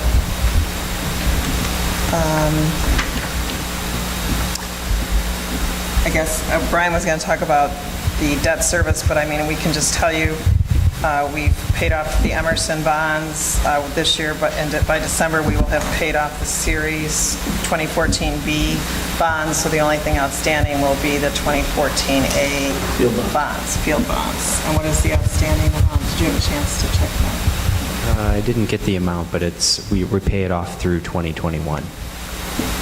Okay. So the debt service fund went up roughly $400,000, and the reason for that is? Well, because remember this whole thing, we have to pay the debt certificates out of there, so we have to move the money into the revenue and then pay it out of here. So when I first looked at this, I'm like, what? And then when I started looking at the numbers. So that doesn't, just because this line item goes up, that doesn't mean that we're actually up $400,000. No, it's just where we have to pay legal, according to the state, where we have to pay So things. it's basically an accounting increase. Yes. A bookkeeping increase. So Fund 40, someone was waiting with bated breath to hear why this has gone up. So the contract we negotiated had a 3.36% increase just for this year, so that's figured in there. On our special ed transportation, we are required to transport students that by the method described in the IEP for the student, and we had actually touched base with Jane before the meeting on this. So the number of students being outplaced is being reduced, and then we have students that, as we're trying to transition them back into the school, they may spend part of the day at the outplaced school and then part of the day here, which drives up the cost, but then that cost goes away because we're able to transition the student full-time back into the district. Did I get that right? So the other thing about our special ed is we're typically, if the state's paying, we're typically reimbursed about 80% of that amount of transportation, but it's not really something we can do anything. It's not like I can start cutting that budget, and we rebid that out this year, awarded it to the lowest responsible bidder. So in layman terms, the transportation budget went from 2.74 to 4.2 because of? There's also the $1 million transfer in Transfer there. to the ed fund. And we transferred the $1-point-something million to the ed fund because? Because, Mike, we were going to hit the cap in the ed fund, So I could levy more in transportation, and then I can, as Brian said, move funds from transportation to the fund in need. And so that's really funds that would have been in the ed fund, so we're just moving them into the ed fund. Because otherwise our transportation fund balance is going to get ridiculous. Did we not just sign a contract for transportation not too long ago? We signed a 3-year for our special ed, and we did a 1-year renewal with Lakeview for regular ed to be evaluated in December. And that went up by, I want to say 3.36 Right. on the regular. Because I'm looking at the, or maybe I'm looking at the wrong one. No, transportation services went from 2.6 to 3.1. Does that include, is that non-special ed, or does that include special ed? Where are you, Tony? That's both. 2550, line 2550. Oh, okay. That includes the increase, the 3.36, plus the increase in the special ed that we were talking about. So that both, includes the special ed. those are both in there. Brian, you want to do 50-51? We're getting there, guys. So funds 50 and 51 are just an extension of the salaries. So as we developed our salary budget, we calculated out how much are we going to owe to the IMRF pension and put that into Fund 50 for our budget. And then we did the same thing for the Social Security and Medicare payments and put that into Fund 51. Okay. The next set of accounts, all right, we're done with, do you want to let other people go? Sure. We're done. We're done with you guys. Unless you had any questions, they were here just in case you had particular questions. I had asked Lori for them Anything to out be of their here. department? But you guys can, nope. Thanks for staying. Thank you for staying. Joel? Yep, Joel, you guys good? So we're almost done. Brian, if you want to go too, I can finish this part if you want to, or you can stay either way. So Fund 60 was our construction fund pre-debt certificates being issued, okay?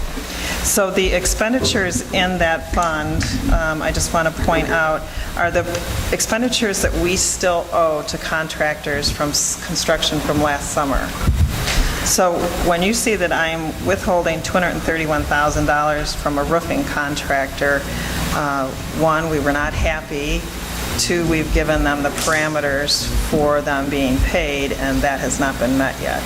So the bill won't be paid until we get what we are asking for, which is a bond guaranteeing maintenance and service on these roofs if anything should happen with them. Have they filed the lien yet? No, no. So we are still working with Nicholas and FGM to get this settled, but we have not reached an agreement that we feel is fair to the district. We just don't want to have this company say, oh yes, we'll give you an extra 10 years, and then, they go out of business. So we want a bond on this. Are attorneys involved? No, we don't because, right, that runs up our expense, so until I have to involve attorney, I'm not going to involve an attorney in this. The Lincoln windows, we'll be paying that out soon because that project is nearing completion, so that will be Fund 60 kind of put to bed. Fund 61 is our new capital projects for our debt certificates. When we issue anything like this or we issue bonds, I always set up a new fund within the 60 suite of accounts so that we can track how we're spending that money. So, we received this amount of money and here's how we're tracking it. So you can see all of our 2017 projects are in here. The architect fees are highlighted. I'm waiting for a final accounting of what we owe for this year. And then I always put money in to start next year. Once we reach an agreement with the board on the projects, then they start spending money by writing the bid specs and everything. So we generally have to pay the architects a good portion of their fee before the new fiscal year turns over.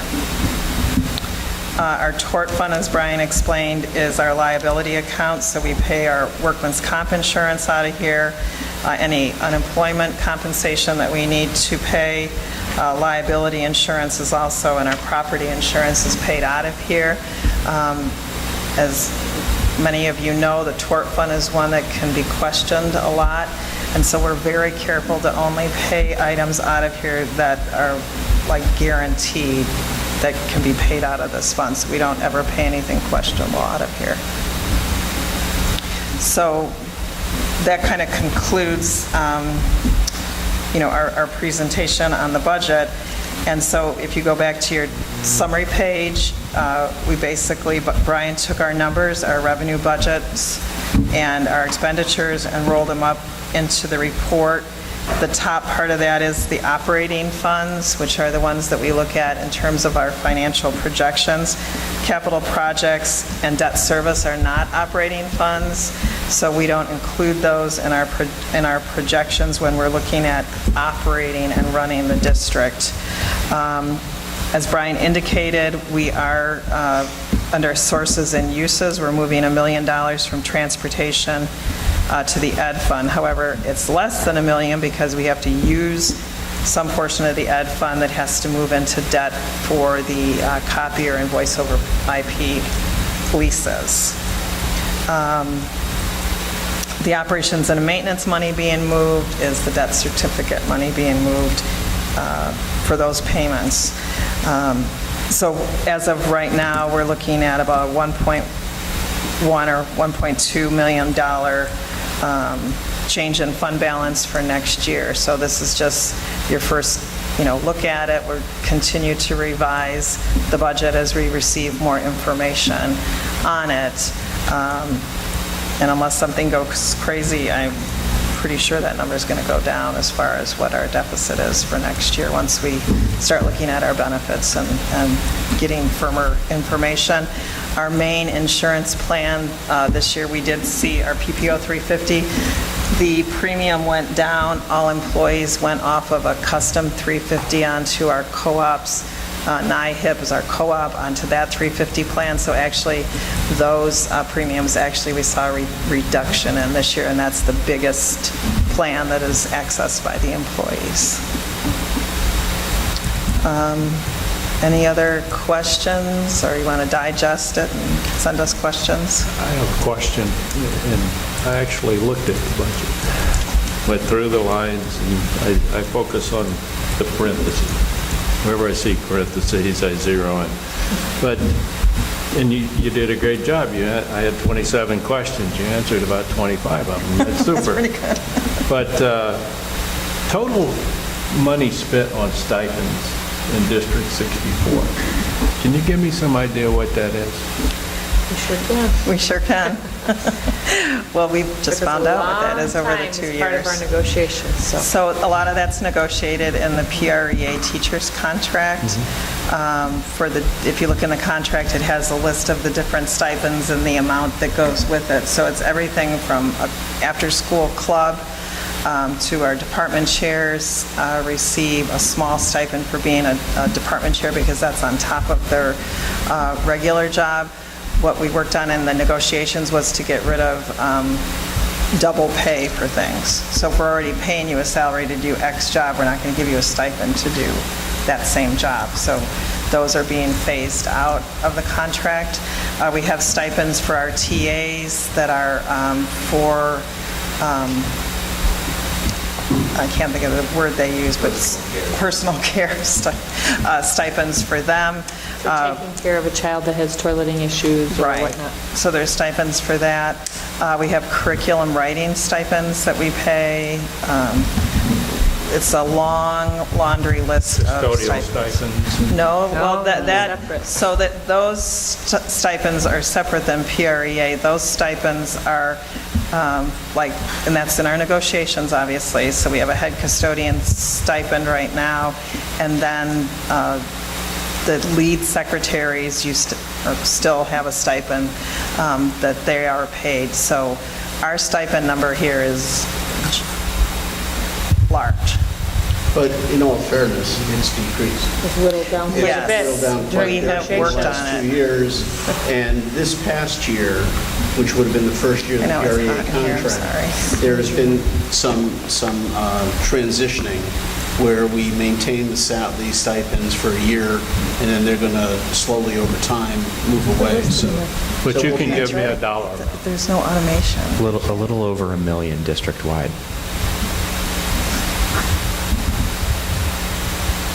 But we have been whittling down on that number, and we had a stipend committee when we did the negotiations, and we all worked very well together, and they made concessions in there, so we were pretty happy with that.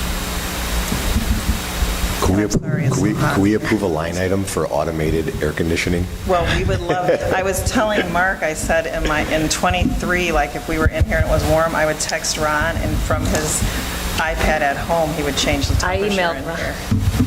So I tried to change it, but the thing is so antiquated. What's line number 80E?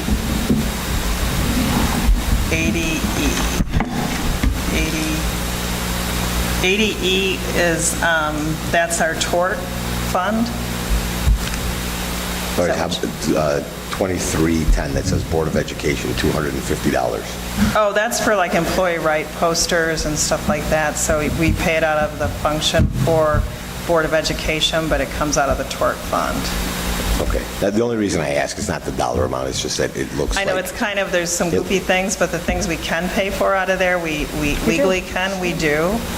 And this is also another fund that we, as Brian indicated, we don't over levy in, we try to just cover our expenses. It's not money coming to us. Sorry. I want to make sure that everyone's clear on that. Buy a fan for next week. Yeah, right. Yeah. Right. Hey, remember negotiations last summer? Do what? Negotiations last summer? Yeah. That was bad. So before you all melt, I guess that concludes our presentation. As I said, if you have questions or concerns, please email Brian and I, but please also copy Lori on those. So after all that, the bottom line is the difference between last year and this year is? In terms of, Revenue or Expenditures. So expenditures. So at the bottom of expenditures, I would have liked, and maybe that'll just solve the summary issue, is if there was a tally. well, we did it by fund. Right. I'm saying if you tallied all the greens, or all the turquoises. Right, so when this other chart we're going to create for you will show budget to budget, the variance for you. And we're going to send it to you, Tom, as soon as it's ready. All right. Do that, then make sure you send it to the world. Well, I can't do that unless you're having a board meeting. So I don't know how everybody else feels, but, again, we've done so well for 11 years in maintaining our budget in the black, and I'd certainly like to see that continue even this coming year, in the face of the retirement bonuses that were paid out. I understand there's many, many things that want to be fixed in the buildings, and we've slowed down in some areas in the past. I personally would like to see us remain in the black as good stewards and still fix things that need to be fixed. Just I personally would like to see a little slowing so that we remain in the black. So what would happen now is, because I know we're going to see savings in our benefits for sure, but this is a discussion at the ESC cabinet level to look at anywhere that wouldn't affect direct instruction, if there's areas that we can reduce in the ed fund or whichever fund, not just O&M. And if there's that opportunity, then, I appreciate looking into it. And if there's not that opportunity, and if things need to get fixed, things need to get fixed. And remember, 500,000 of that is the contingency, so, if we don't spend it, obviously, that doesn't... So I guess the main question is that the 2016-17 proposed budget was in the black. I think initially it had a negative, too, when we first looked at it. A little bit. Yeah. And then when we voted on it, it was in the black. Did we finish the year in the black? Well, that's, So- we don't know, but we're pretty, it looks like it. So if that's the case, then I agree with Tony. If we can find a way to make this one in the black as well, and then stick to it and stay in the black, it would be nice to continue that trend of, at least, if we're going to put out a budget, have it be, at least start out in the black and then strive to keep it in the black. How much of this is, over the last 3 years now, the state has shortchanged us every year? Well- Is it just catching up with us? So look at least $1 million of that deficit is, in the ed fund is the state. 1.6. Well, parts in our transportation. But I don't think that's going to be solved anytime soon. So we have to figure out a way around it. Well, and fortunately for us, we have a fund balance. There's a lot of districts that may not be able to open their doors in August. That would be a problem. All right, any questions on the budget process? And if not, we have a very long meeting, next meeting, located on the 26th. It'll be here. Start time, we've got a lot we're going to be going over negotiations. Will we have any updates with the Park District at that point? We would like to think so. Yes. But we're potentially going to have 2 to 3 closed session items. All right, so that I'll we're- shape up, that will firm up between now and the 26th. So we're pretty much looking potentially at a 5:30 start time, considering that we've got some areas that we've got to dig into. So plan for that, but we will certainly keep everybody updated, whether we can push it back to 6 or whatever have you. It all depends upon the content Right. that will pop up. So any other questions by anybody on any issue? Not hearing any, I'd make a motion to adjourn the meeting. Is there a second? Second. All in favor? Yes. Any opposed? All right, thank you, everybody. Thank you.